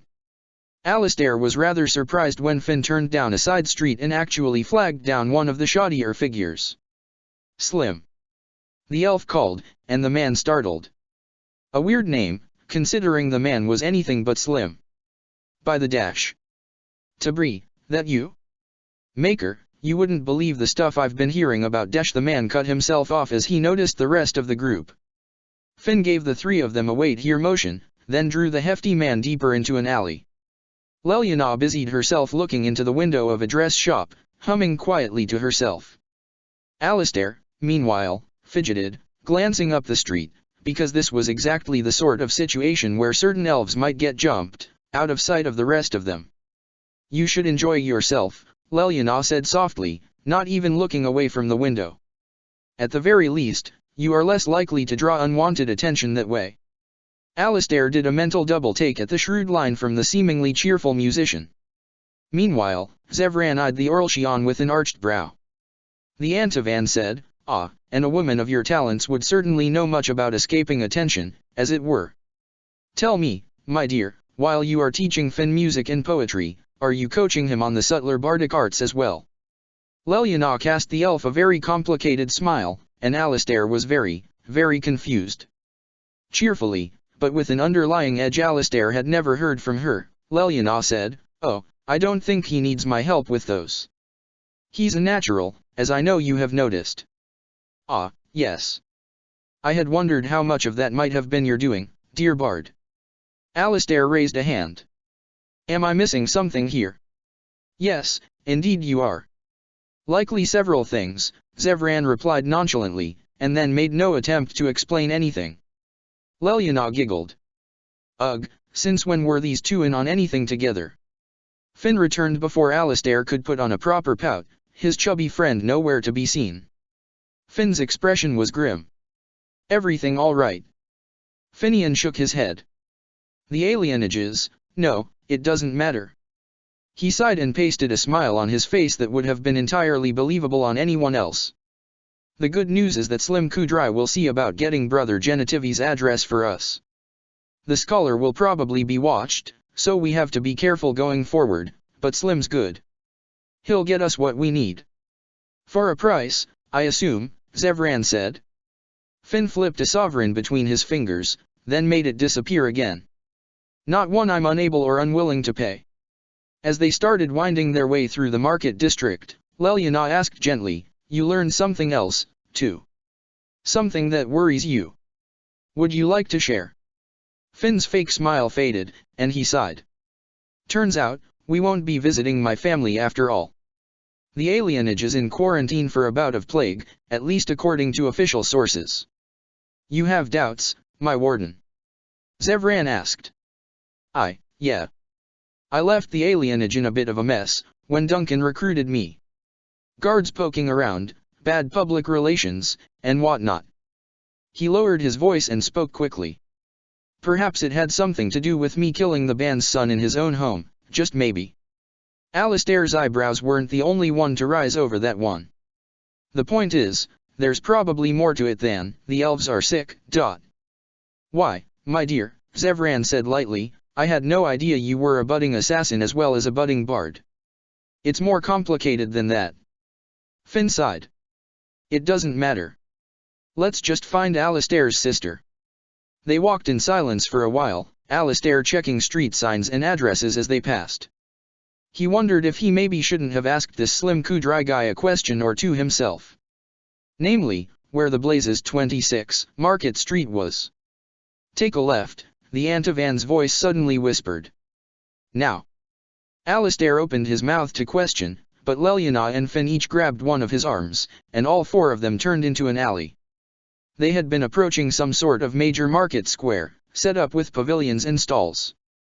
Zevran peeked out at it, then drew back, cursing softly in Antivan. See someone, did you? Finn teased. The more pertinent question, I think, Zevran replied, is whether he saw us. Who is it? Leliana asked. A crow master named Ignacio. He shouldn't be a threat, but I'd rather avoid a reunion, if it's all the same to the rest of you. Exchanging pleasantries, giving updates on mutual acquaintances, explaining why you're not dead yet, it would all be quite awkward, you see. Best to avoid it altogether, yes. They started down toward the other end of the alley, winding behind a cluster of houses off the square. Finn led them back out into a different part of the market district, brushing through the crowd. After a couple minutes of following the elf along the busy street, Alistair noticed Zevran watching Finn with an amused grin on his face. Do I want to know? He really is quite good, Leliana said softly, also watching Finn. If I weren't watching for it, I don't know if I'd even notice. Indeed, Zevran purred. My warden's fingers are quite nimble. It must come with a great deal of fervent, vigorous practice. Never mind, Alistair groaned. Question answered. We're here, Finn's voice called up ahead, the smirk on his face letting them know that he knew exactly what they'd been talking about. Alistair's heart fairly jumped sideways in his chest. Sure enough, his fellow warden was standing in front of a door with a rusty iron 26 above it. This is it? This is it. My sister is in there. Doesn't that sound strange? Sister? Steer. He could tell by their expressions that he was babbling, but he couldn't seem to stop. The happiness bubbling up in his belly made him not care. He had a family. And she was just on the other side of this door. Finn, you have to come with me. If you don't, I just know I'm going to make a mess of it. I might anyway, but at least you'd be there to smooth it over. And you would smooth it over, right? Because making it worse would be really, really mean. You won't make a mess of it, Finn said warmly. But sure, I'll come with. Alistair could not properly express his gratitude, so he didn't try. He turned toward the fateful doorway and took a deep breath. Then another. And another. Gee, the air here certainly was all dry and panic-filled, maybe if he went and breathed way over there, near the market. Finn knocked, and Leliana and Zevran each took him by an arm and propelled him through. He went in with high hopes and a stomach full of nervous butterflies. 10 minutes later, he stepped out with both well and truly dashed brutally against jagged rocks. Finn closed the door gently behind them as they stepped back out into the sunlight. His face was a neutral mask, which was about as much as Alistair could ask, after the sorts of accusations Goldana had leveled at him.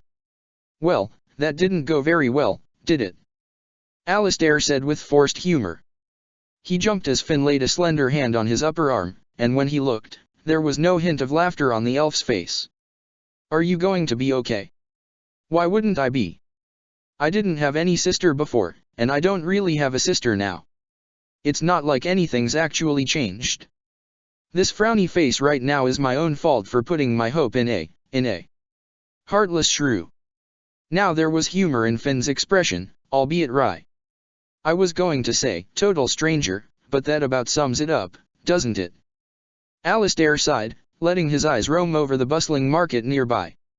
"It's just, it would have been nice, you know? To be part of a family. I've never had that, and now I guess I never will." "You're wrong." Alistair turned back to the elf, feeling Finn's hand give his arm a squeeze. "You do have a family, the Wardens. By blood or not, we are brothers and sisters, and, whatever our differences, we're going to stick by you." Alistair felt a little of that desolation inside him subside. From anyone else, such words would have been cheesy at best, hollow at worst. But Finian Tabri, he made the words work, spoken with such utter earnestness that Alistair had to believe them. Alistair dredged up a smile. "Thank you, Finn. That's good to hear. Anytime." The hand dropped from his arm, and Finn's grin turned teasing. "My prince." Alistair groaned. "Oh no. No, we are not going to start with that. Is that a royal order? So help me, Finn, if you breathe a word." All right. Finn raised his hands in surrender. "And I had a slew of bastard royal bastard quips ready to fire, too."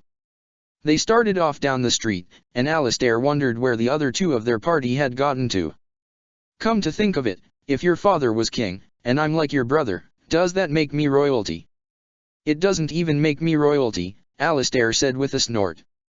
"If I don't get to be royalty, there's no way a mouthy little elf thief is going to be." By the Maker, it was actually working. Finn was actually making him feel better about his sister being an unholy hag and his greatest secret getting out. The man's tongue was magic, or something. "Ah well," Finn said. "I'd probably get excruciatingly bored sitting on a throne all day anyway. Though there is something to be said about making the nobility dance for my amusement." "Aha, finally, you admit it. Garrot will feel vindicated, I think." Finian smirked and opened his mouth to say something else, but then he stopped mid-stride as they turned a corner and found where Zevran and Leliana had gone. The pair were standing against the wall of one house, speaking with a man in the uniform of a city guardsman. Some sort of ranked officer, by the look of it. Only the fact that Zevran and Leliana seemed calm and in control of the situation stopped Alistair from turning on his heel and running, preferably dragging his fellow warden with him. Finn has stopped dead in his tracks, so Alistair took the lead and tried not to look too fugitive-like as they approached. "Business in the market district," the officer was saying in a flat, all-business tone. "If so, feel free to carry on.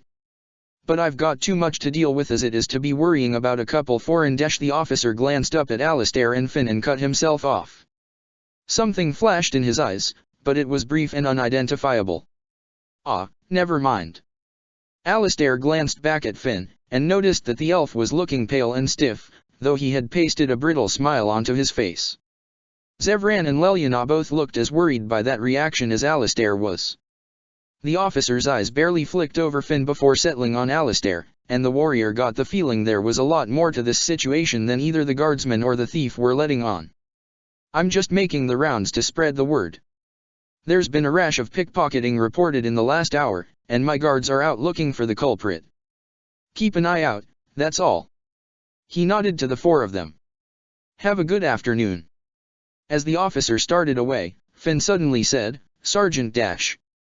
The officer paused without looking at Finn. One other thing. If any of you happen to know someone who's good with words, have him see me later. I may have a couple jobs for him. Then, he walked away. Finn's face split into an incredibly wide smile. Come on, we'd better get back to the inn. As Finn started off at what was practically a skip, Alistair called, Wait, what just happened? I have no idea. Finian called back with a laugh. But we apparently have one ally in this city. I'm not pushing my luck by waiting around for him to come to his senses. This seems a wise course of action, then, Zevran chuckled. And thus the four of them headed back to the inn, a great deal more and less productive than they'd expected when they set out. 78 The Return of the Exiled Princess. Though Marnan had known on some level that she was banished, she had been mostly fixated on the stripped of her title and kicked out of Orzammar part. The and never allowed back in part hadn't really occurred to her. That is, not until she was physically blocked from going through the city's surface gates by some cheeky guard who she had once schooled in a mass drinking match. After a good 5 minutes trying to speak reason to the guards, Khazar grew impatient and summoned a tangle of vines from the earth to entrap them. Marnan shoved past them without hesitation, and even Felicity seemed too relieved to chastise the younger mage. Marnan felt her heart constrict as they descended into the earth, the familiar weight overhead summoning up stabs of homesickness she hadn't been aware of before now. Behind her, she heard Felicity exclaiming in wonder over the architecture and the statues of the paragons. It was all Marnan could do to fight back 100 unpleasant emotions as the scholar named each paragon in turn as they worked their way down. Tenders of the halls watched them pass, but didn't dare bar their way.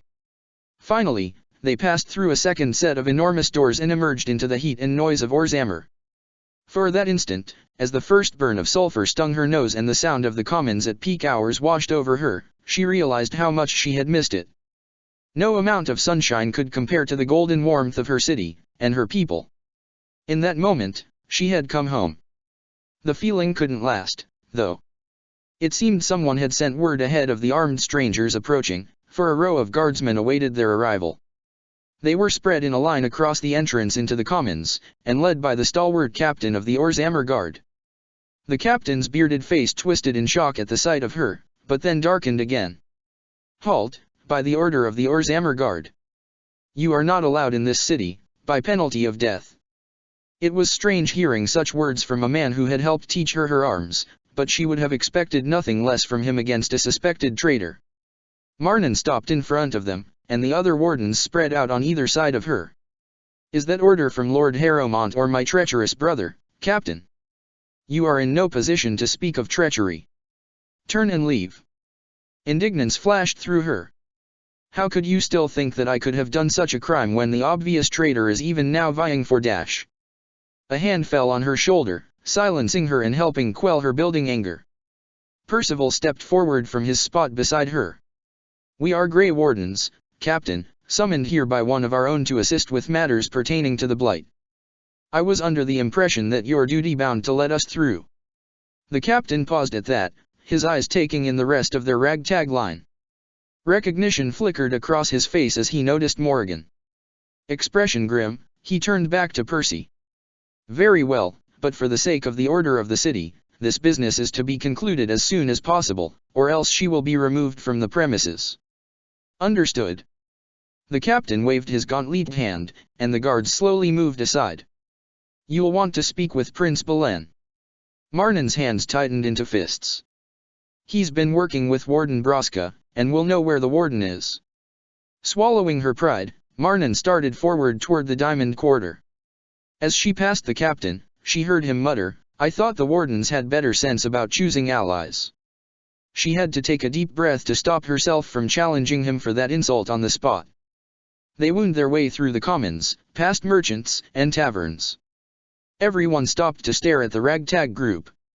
Marnan wanted to think that it was the surfacers that drew the curious stares and whispers, but she felt far more eyes on her than not. What was Braska thinking, working with Belen? The duster was far too intelligent, a fact Marnan admitted despite herself, when she herself had been fooled by her brother, not to see him for the conniving snake that he was. Could Belen have gotten to him? Blackmailed him? Or bribed him? Braska was above the taking of bribes by now, certainly. Percival fell into step beside her as they passed a nug vendor. "We won't let this stand, Marnan. Don't worry. What can we possibly do to oppose it?" Marnan all but snarled. "My brother has the entire city wrapped around his finger, they won't believe my word over his. There must be some proof of his treachery. Something we can show to your assembly that will prove his crimes." Marnan sighed harshly. "Did your Arl Howe leave any proof? And would the nobles of Ferelden truly be open to seeing it if he had?" That deflated Percy a bit, but his expression remained tight with resolution. "Then with or without their approval, we will see justice done. Of that I promise you, Marnan." Marnan smiled gratefully up at the human. "Then I thank you, and I vow to help you against your family's betrayer when the time comes as well." They paused to briefly clasp hands in fraternal understanding. Then, they turned onto the staircase up toward the Diamond Quarter, and Morrigan's voice rose from the back of the squad. "So what, pray tell, do you intend to do once you've had your hypothetical revenge?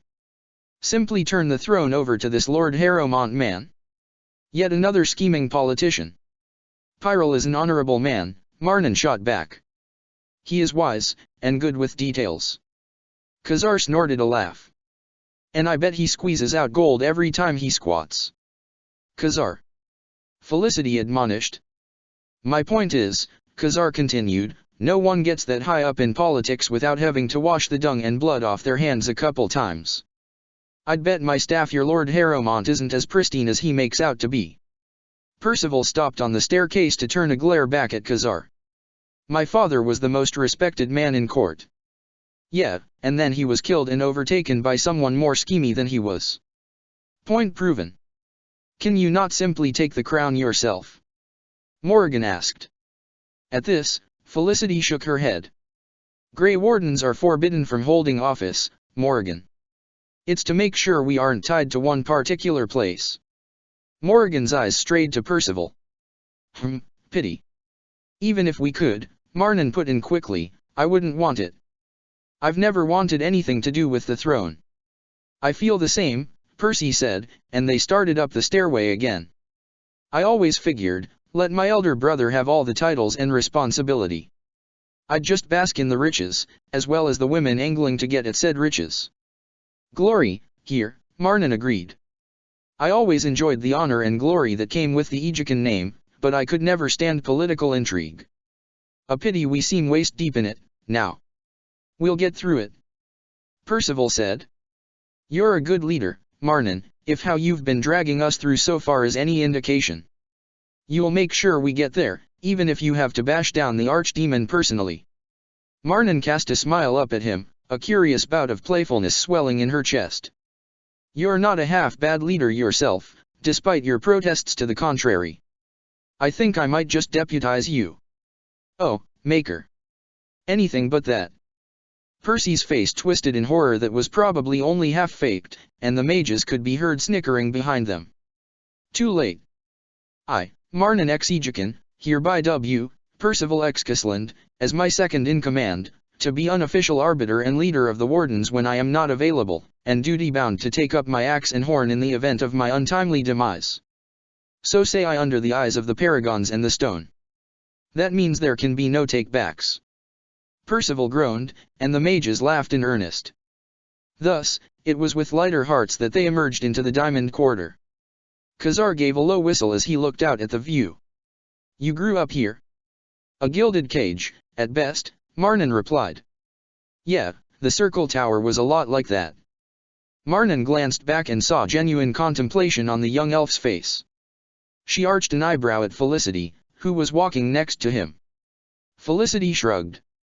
More eyes followed them, this time belonging to people Marnan had known growing up. The dwarf kept her face forward and her attention on her companions, letting their wordless support bolster her.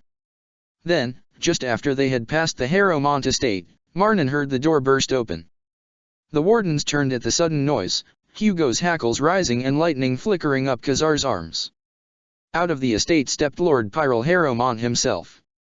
The elder dwarf was surrounded by retainers and household guards, but nothing in his stance was aggressive. In fact, when he spotted Marnan, his expression was relieved, and he swiftly walked toward the wardens. "Lady Ede." Marnan. It is good to see you. Pyrrol. She stepped up to meet him, waving at the other wardens to stand down. You as well. They clasped hands in greeting, and Marnan could not describe the relief of seeing a friendly face. It healed something inside her to see her father's old friend well. You return at a tumultuous time, he said. I'm deeply sorry, but your father dash. I know. Rest assured, Lord Harrowmont, that I will not allow my brother to besmirch my father's memory like this.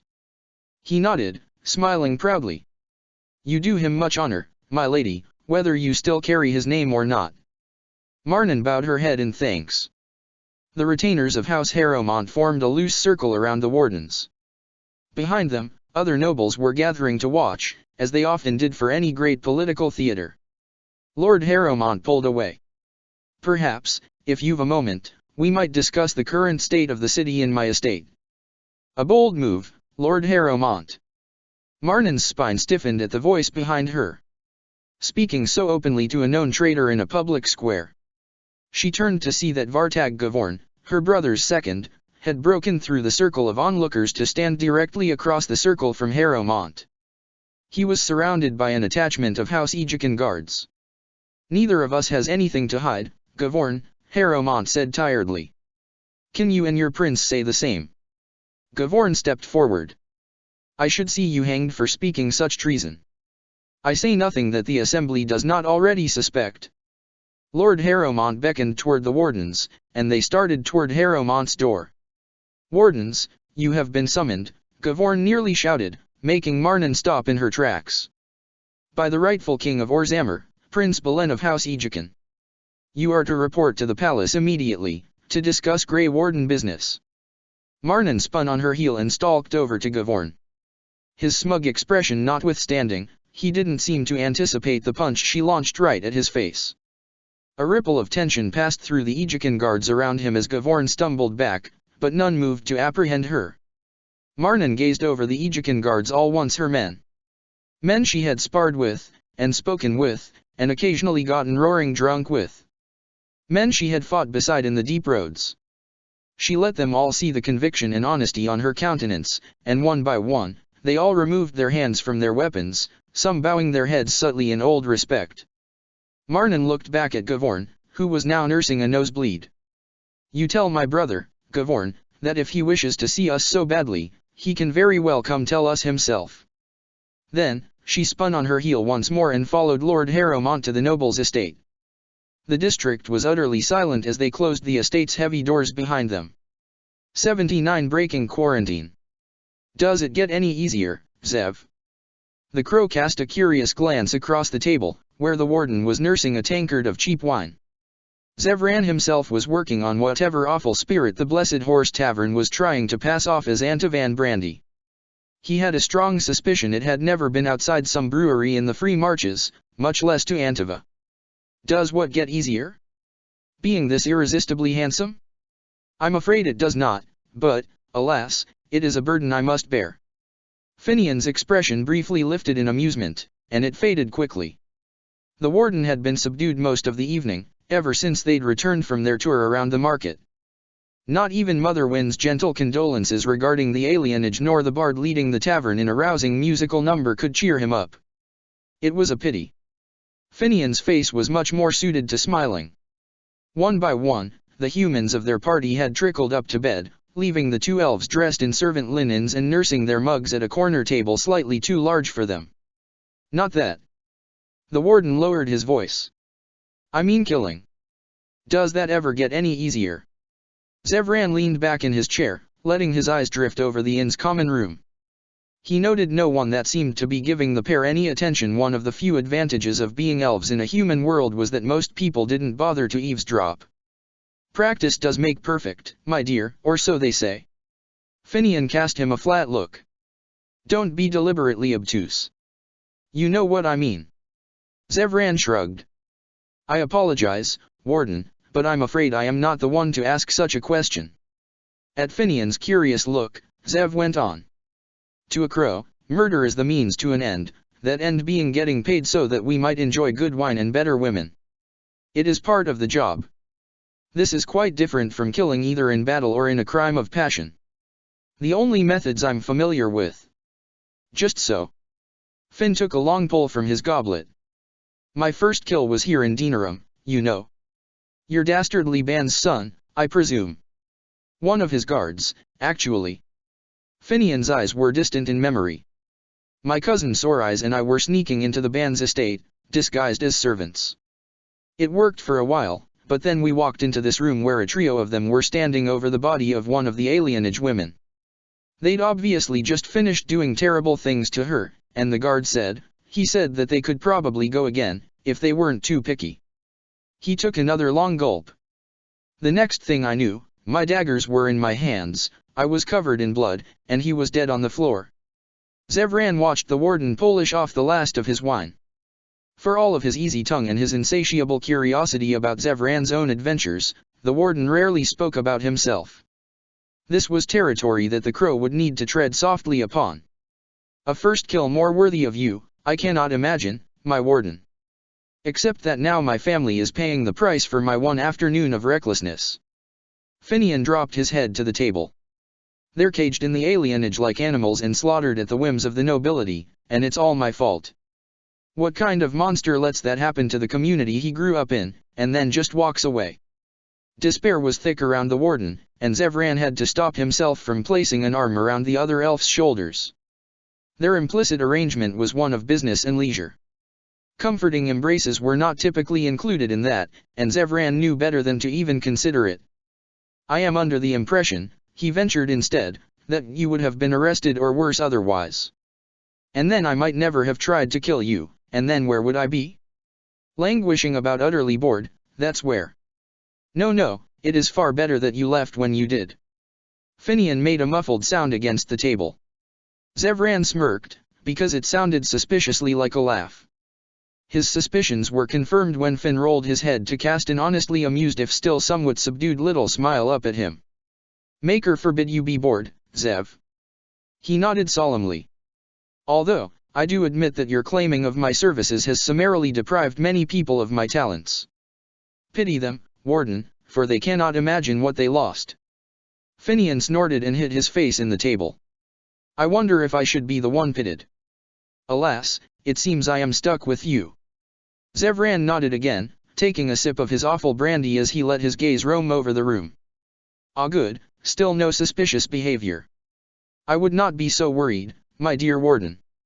If your family is anything like you, I am certain they are strong enough to weather whatever has come their way. Likely whilst still finding reasons to smile. Finian raised his head from the table, at least. Not so despairing, much to the Antavan's relief. You may have a point. I just wish I could be sure. Then why do you not? They're in quarantine, Zev. The city locked them up. My dear, when has a locked door ever stopped you before? Finian stared at Zevran, his face blank. Then, he started fidgeting with his empty goblet, looking thoughtful. It wouldn't be as easy as picking a lock, these are portcullises. Guarded portcullises, at that. We'd either have to concoct some disguise that they would allow past or jump over the wall. His eyes widened, and the smile that lit his face was dazzling. Ah, I take it you've come up with a plan. Zevran prompted, amused. Finian's smile was infectious, so the Antavan had to fight to keep his usual poise, lest he too grin like some sort of mad-idiot as well. One mad-idiot between the two of them was entirely sufficient. I've never climbed over a city wall, but I know someone who has. Come on. Without further ado, Finian jumped from his chair and all but darted toward the stairs. Zevran took one last sip of his brandy and followed at a more leisurely pace. By the time he'd gotten upstairs, Finian was leaning into the girl's room, whispering to someone the Antavan couldn't see. From somewhere behind the door, he heard the bard squeal, "Oh, I will come too." At which Finian shushed her and whispered something about waking Win. A moment later, Finian shut the door, grinned solidly in place, and the elves headed back to their own chamber. The pair slid expertly inside, their stealth aided by the fact that Alistair was snoring rather spectacularly. Denerim at night is no place for linens, so leather up. My dear warden, you cannot guess how long I have waited for you to say that to me. Finian snorted softly and smacked Zev's arm. Has anyone ever told you you're insatiable? Why yes, many times. He stooped to begin donning said leather. Often, I tell myself that. To boost my morale, you see, when I am facing the most exhausting of nights. He looked at the warden meaningfully and winked. Finian smirked. Warden endurance is legendary. And with good reason, my dear. Oh Maker. Alistair groaned sleepily from his cot. Both elves froze, but Alistair just rolled over and stuffed a pillow over his face. Could you two do that when I'm not in the room, please? As you wish, Zevran said obligingly, and Finian stifled a laugh, sweeping up his pack with a flourish. The two of them snuck back out of the room to Alistair's resumed snores, and met Mila and Leliana out in the hallway. The women were also dressed in leathers, most spectacularly being the Dalish elf's midriff-bearing little number. I'm bringing some potions, just in case, Mila said, indicating a pack strapped to her belt. We're only sneaking through the night, Finian laughed, to break into a heavily guarded, quarantined part of the city. What could possibly happen? His warden sure did seem to be in a much better mood, now that he'd decided on a course of action. The four of them headed out, their tread light as they slipped down the stairs and out the tavern's back door. In the stables, Bodan could be heard rooting through his cart with his son, the elder talking loudly about how well business had gone that day, apparently, fairly well. The four rogues snuck past the stables without alerting the two dwarves of their presence, and then they were out on the street. Zevran fell into step behind Finian as they started through the darkened city. His eyes scanned the rooftops, as the Antivan was overly aware of just how easy it was to jump prey in cluttered cities like this, an awareness born from experience at the other end of the hypothetical ambush. At some point, Zevran had discarded the illusion that he had any intention of doing the wardens harm.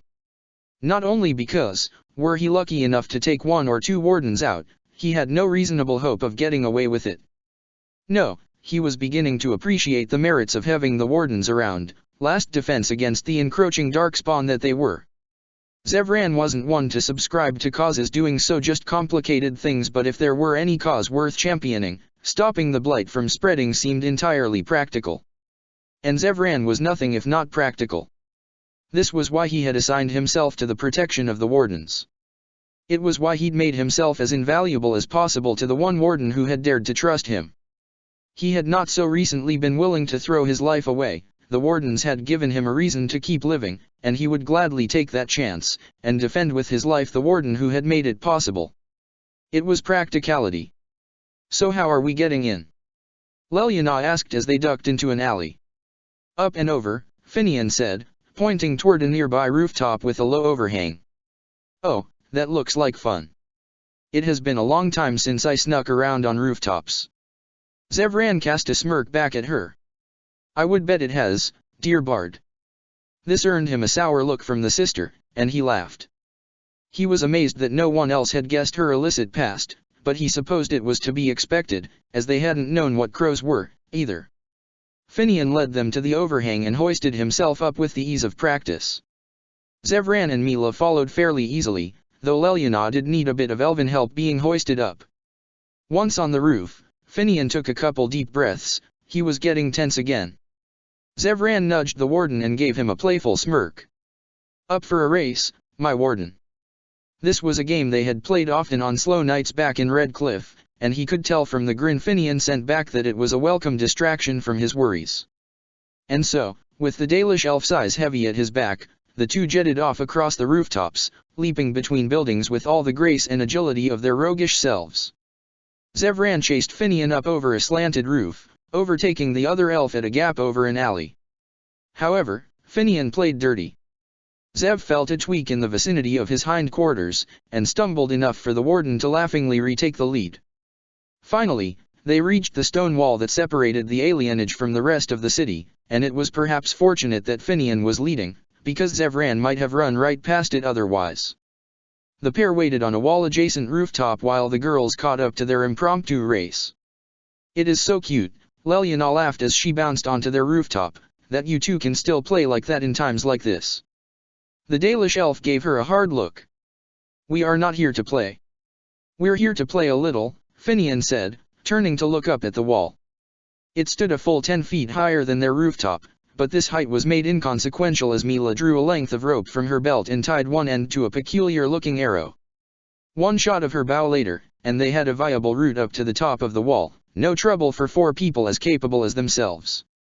Rappelling down into the alienage was a lesson in feral Dan culture. It wasn't as bad as some other slums Zevran had seen, primary among them being the dockside squalor he'd lived through his apprenticeship in, but it was certainly a change from the cleaner, human parts of Denerim. The place was dominated by wooden structures where stone seemed to dominate the rest of the city, and poorly kept ones at that. Worse, the place stank of the sickness and filth of a district that hadn't had a proper cleaning in quite some time.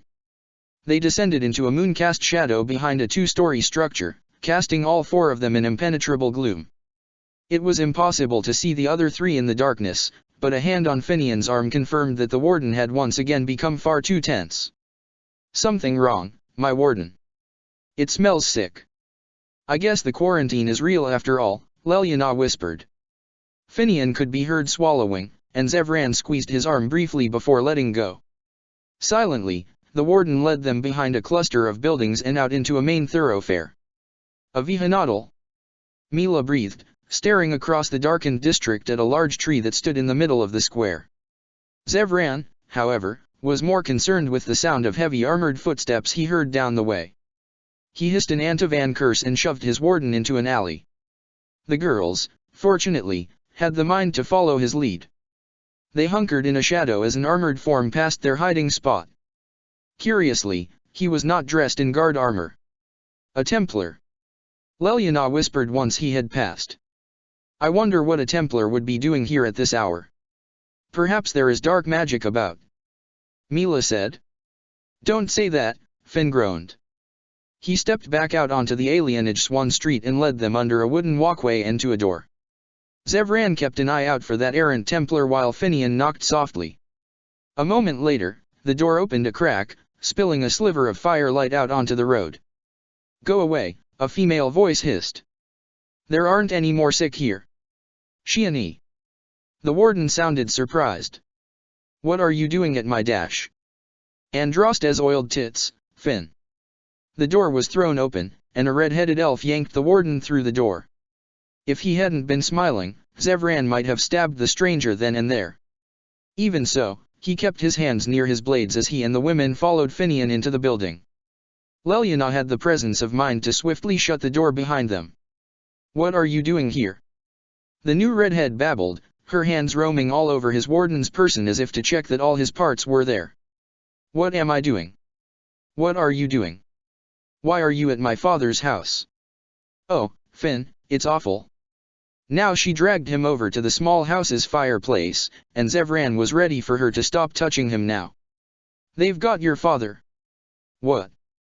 "It's not like that," another elf said, coming out of the back room. "They're healers, Finn. Your father was sick, and the city was nice enough to let a few healers in." Finian finally pulled away from the redhead's grabby hands. "Hold it. Start from the beginning." He turned to the male. "Sarais, what's going on here?" "Ah, so this was the cousin." Sarais looked uncomfortable. "Well, after you left, there was a bit of a mess. The humans weren't too happy about losing the Ban's son, especially since the Ban himself died at Ostagar." "Yet another problem Loghain caused," Mila said flatly. Both alienage elves looked at her curiously, seeming to register the presence of the Dalish elf, then the Antivan and Orlshian. Sarais stared at them, hesitating, but Finian murmured, "Go on, Sarais," and the cousin obeyed with the ease of old habit. There were uprisings, on both sides. The Ban's men against elves, us against guards. But that wasn't as bad as the plague. "How a plague got in here without affecting the outside districts is beyond me," the red-headed woman grumbled. Zevran's own instincts agreed with her. "What plague?" Finian pressed. "The healers think it might have something to do with the blight," Sarais said. "It starts with a cough, and then fever, dizziness, and exhaustion. Soon you're coughing blood and falling down in the streets. When Haran Valandrian fell sick, we begged the new Ban for help, and Ban How sent it." Wait, Zevran cut in. "How, as in Rendon How?" "Short, oily, Unfortunate nose. He is the one who stepped into the convenient void left by the death of the previous ban. Again, Sore Eyes seemed to have forgotten that the other three were there. Yeah? I guess. Zevran arched a brow at his warden. Have I ever mentioned that it was this Arlhau who introduced me to Loghain? The same guy who killed the Cowslands, Finian said, apparently in full agreement with Zevran's suspicion. This is a man who seems to like having his finger in every pot. If he were Antivan, he would be what we crows call a regular customer. Lelyana said, and he sent the healers, not the chantry. Zevran crossed his arms over his chest. What manner of healers are these, I wonder? They're not healers. The red-headed elf burst out. Shiani. Sore Eyes said. Stop being so suspicious, just because they're human. That's not why I'm suspicious. Shiani circled the room, gesturing wildly. Dozens of elves have gone into that building, and most of them never come out. Finian paled. Including my father. Sorry, cousin, Sore Eyes said. He started coughing a couple days ago. The healers promise they'll help him. Lying Tevinter bastards, all of them. Shiani spat. Tevinters. Lelyana yelped. She exchanged a worried look with Zevran, and he nodded grimly. Finian's eyes flickered between the two of them. What's wrong with Tevinters, Zev? Inwardly, Zevran cursed Fereldan backwater ignorance. Could they really be so closed off from the rest of civilization, that they couldn't know? He steeled himself. Tevinter mages do not travel to foreign lands to heal their elves, my warden. They have a far more profitable use to put foreign elves to. The word slaves hung heavy in the air, unsaid, but Zevran could tell by the pallor on his warden's face that the other elf understood perfectly well what the Antivan was talking about. It was the Dalish elf who broke the silence. This cannot be allowed to stand. Mila stepped forward, raising her hand as if to call them to arms. We have fought against such atrocities for our entire history, and so must we do again, and again, and again until these Shemlin realize that we are not going to lay down and take it. We are Elvayanin, and we will not submit. A long, odd silence greeted this declaration. You're Dalish, aren't you? Shiani breathed. I am Elvayan, as are you. We are too strong to sit here and do nothing. They have my father, Mila. Finian took a deep breath, resolution hardening his face in a way it rarely did. Of course we're going to fight back. Zevran twirled his dagger, smirking his approval. Awful circumstances aside, he did so love when his warden got like this. Just point at the man who needs to die, and it will be done. 80 skewing the odds. The deep roads had a habit of clinging to you like bad mud, even when you were back in civilization. Garot's main thought as they walked through Orzammer after a days-long patrol through the Lost Tegs was that he would kill a lesser noble to be given a decent bath. 2 years, Branka's been in those tunnels. Okaren shook his head and snorted a laugh. If she weren't already a bit off in the head, I'd be worried. Garot grinned. Hard to believe she wanted to go into the roads. How she convinced her entire house to follow her, I'll never know. Ah, smiths are bunkers. Mention the anvil of the void, and they start getting all moony-eyed. Okaren wriggled his eyebrows. It's a handy thing to bring up from time to time, if ya know what I mean. Garot laughed. Knowing and wanting to know are completely different things, old man. They climbed a staircase up into the commons, and Garot jumped as a lightning bolt zapped into him from across the square. Sten and Okaren immediately whipped out their weapons behind him, and Garot was ready to face more of Haromont's rabid fans, but the delicate, tattooed, elven face smirking back at him tore all the fight out of him. Garot threw his head back and laughed. Why, you scrawny little sparkly bastard. He crossed the square in quick strides and slapped Khazar on the back. That ain't how you're supposed to greet your comrades. Garot paused, stepping back to really study the elf. Paragon's balls, you look like a forest got sick all over you. Khazar spread his arms and turned, giving Garot a show of his strange new woodsy elf robes, complete with a twisted tree branch for a staff. I got them from the Dalish for helping kill the keeper. How much sense does that make? About as much as anything in this backwards blight. Okaren seemed to have decided that Khazar was no threat. He came up beside Garat and gave Khazar a long, considering look. Then, he nodded to himself. Yep. This kid looks like a delicate little twig. Khazar yelped indignantly, and Garat guffawed. For your information, I am the most talented mage of my generation. Yeah, and I can fart the Orzammer anthem. Don't hear me bragging about it. Okaren took a good swig of his flask and added to Garat. Heh, that's actually true. Clears a room like you wouldn't believe. Garat, what is this fuzzy red thing? Khazar asked, obviously disgusted. It keeps trying to speak like a normal person. This, Garat said, is the guy who's gonna lead us to the paragon that can get us our stone-damned army. Okaren raised his flask in toast. And don't you forget it, Twiggy. Garat glanced around, and spotted Felicity nearby, speaking with a chatty young lady in the lyrium cellar. So the wet blanket's here too, eh? Khazar nodded. Apparently, the dwarf girl wants to go to the circle tower, despite demons practically tearing the thing down. Dwarves are crazy. Yep. Who else came? Khazar started counting on his fingers. Morrigan. Marnan. Percy, and the dog, I guess. Garat raised an eyebrow, because that was about half the numbers they'd had. And everyone else. Going on some dumb quest for an old chantry relic. The contempt in his voice made Garat chuckle. Not a believer, I take it. Does it matter? The Templar was leading the charge, and I wasn't going to follow him if the end of the world depended on it. Ah. Garat. Felicity had finally noticed him, apparently. She excused herself and scurried over to join their conversation. Is it true you sided with Belen? Oh, here we go. Marnan is completely torn up about it. How could you side with the man who killed their brother and had her exiled?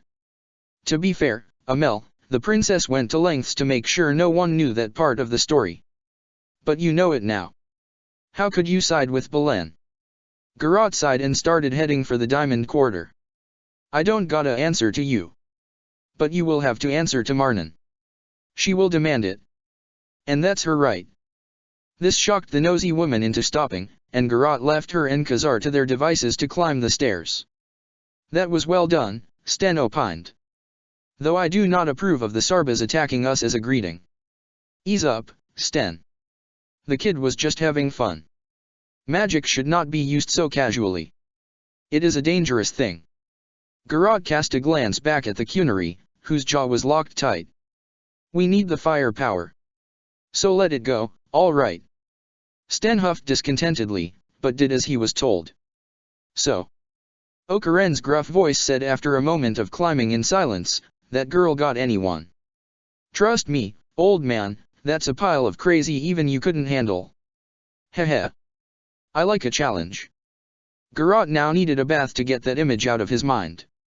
They emerged into the diamond quarter, Garat hoping with every step that he could get to the royal palace without event. No such luck. About halfway through the district, a red ball of fury launched herself into his path and smacked him across the face without so much as a how do you do. Oh ho ho. Okaren catcalled. You dog, you. He trailed off as Marnan turned her glare to him. Hiya Lady Marnan. Okaren, she acknowledged, then went back to tearing into Garat. How dare you? You besmirch the name of the Grey Wardens by aligning yourself with that treacherous snake. You're every bit the monster he is. Garat rubbed at the fresh ache in his jaw. A crowd was beginning to form, as it often did to any good spectacle. Percival and his mutt were watching on Harrowmont's doorstep. You done? No, I am not done. I will never be done. I thought you better than this, but I come to Orzammer only to find that you are every bit the selfish, casteless thug that you were when Duncan found you. Have you learned nothing about Dash? It was the C word that did it. He's marrying my sister. Good, that shut her up. Apparently, that little tidbit of news hadn't penetrated her reactionary indignance. Yeah, the duster he's got with child? She's my sister Rika, and I'll be damned if I'm turning my back on the guy who promises to give her and all dusters a better life. He shoved past her, continuing onto the palace. Over his shoulder, he called. He may be a scheming son of a bitch, but I'll be damned if he doesn't get results. That's what Orzammar needs, princess, results. He nodded a greeting to Percival as he passed, and the human nodded back, thin-lipped. No outburst from him, then. Huh. That was a nice surprise. Garrot entered the palace and headed straight back to the prince's room. As usual, Garrot was the only one allowed back, which Sten and Okaren were used to by now. Sten waited in the foyer like the walking statue he often was, and Okaren found a pretty servant girl to fail to hit on. Garrot knocked as a matter of courtesy before letting himself into the prince's chambers. Rika immediately jumped off the desk she'd been sitting on and ran up to meet him. Garrot, your face. What happened? Bad breeding, mostly. She slapped his arm. That's not funny. It looks like you got in a fight. Don't worry about it, Rika. Fighting's my job. Keeps things exciting and all that. She sighed, but let it go. Belen took this moment to speak from behind his desk. Rika, could you leave us? We need to discuss business. She sighed again. Of course, my lord. She didn't leave without tweaking his ear once, though. We're going to talk later, whether you want to or not. Garrot and Belen both kept their fond smiles until she'd closed the heavy doors behind her. Then, it was all business. So I take it from the spreading bruise on your cheek that you encountered my dear sister. Garrot settled to lean against the opposite side of the desk. All those years of swinging an axe sure gave her a damn good right hook. It's the only way she knows to react to politics. Sometimes I think I did both her and Orzammar a favor by disqualifying her from father's throne. By killing your brother and framing her for it, yeah. Belen looked at him for a moment, his face unreadable. Then, he chuckled. Once. Sometimes, I forget how bold you are. We both know the score, no point hiding it. You talked to her yourself yet? Do I look like I've been pummeled within an inch of my life? Belen leaned back in his seat. No, I'm not dignifying her presence with a response while she continues to side with Harrowmont. I take it the other wardens didn't jump on your side of the line as quick as I did, boss. It doesn't matter. We've got Okaren, and he's the one we need to find Branka. They don't have a chance without him. Garrot took a moment to figure out how to word his next sentence without incurring the prince's wrath, and Belen sensed the hesitation. Is there a problem, warden? I'm just surprised you hadn't guessed why the other wardens were here. I'd assumed they were investigating why you were taking so long to acquire aid for the Blight. Not quite. See, I summoned them. Belen didn't respond right away, his expression carefully schooled into calm. Once he'd mastered himself, he leaned forward and said in a low voice, You summoned my sister here during the most politically charged election of my life. Yep, that about sums it up. Belen stared at him hard, trying to read something in his features. You're not stupid, Braska, I know you're not. So what were you thinking? I was thinking that you were sending me into the deep roads with no help but some washed-up drunk and whoever I could scrounge up myself. I may be a Grey Warden, boss, but that don't mean I'm suicidal. So you intend to bring Marnan to meet Branka with you? The prince was barely suppressing his rage, if how hard his hands gripped one another was any indication. Need I explain why this is a disaster? If Branka has the ability to choose between the opinion of an ascended casteless and the warrior princess, who do you think she's going to pick? Easy. I got Okaren, smarts, and a mean streak. I'll make sure she picks the right side. You'd damn well better, Braska. Mollified, the prince sat back in his chair. You are dismissed. Garrot sketched a sarcastic bow and left, not nearly as certain that they would win this as he'd pretended. But, hey, the prince didn't need to know that. Check the description for the links to the author.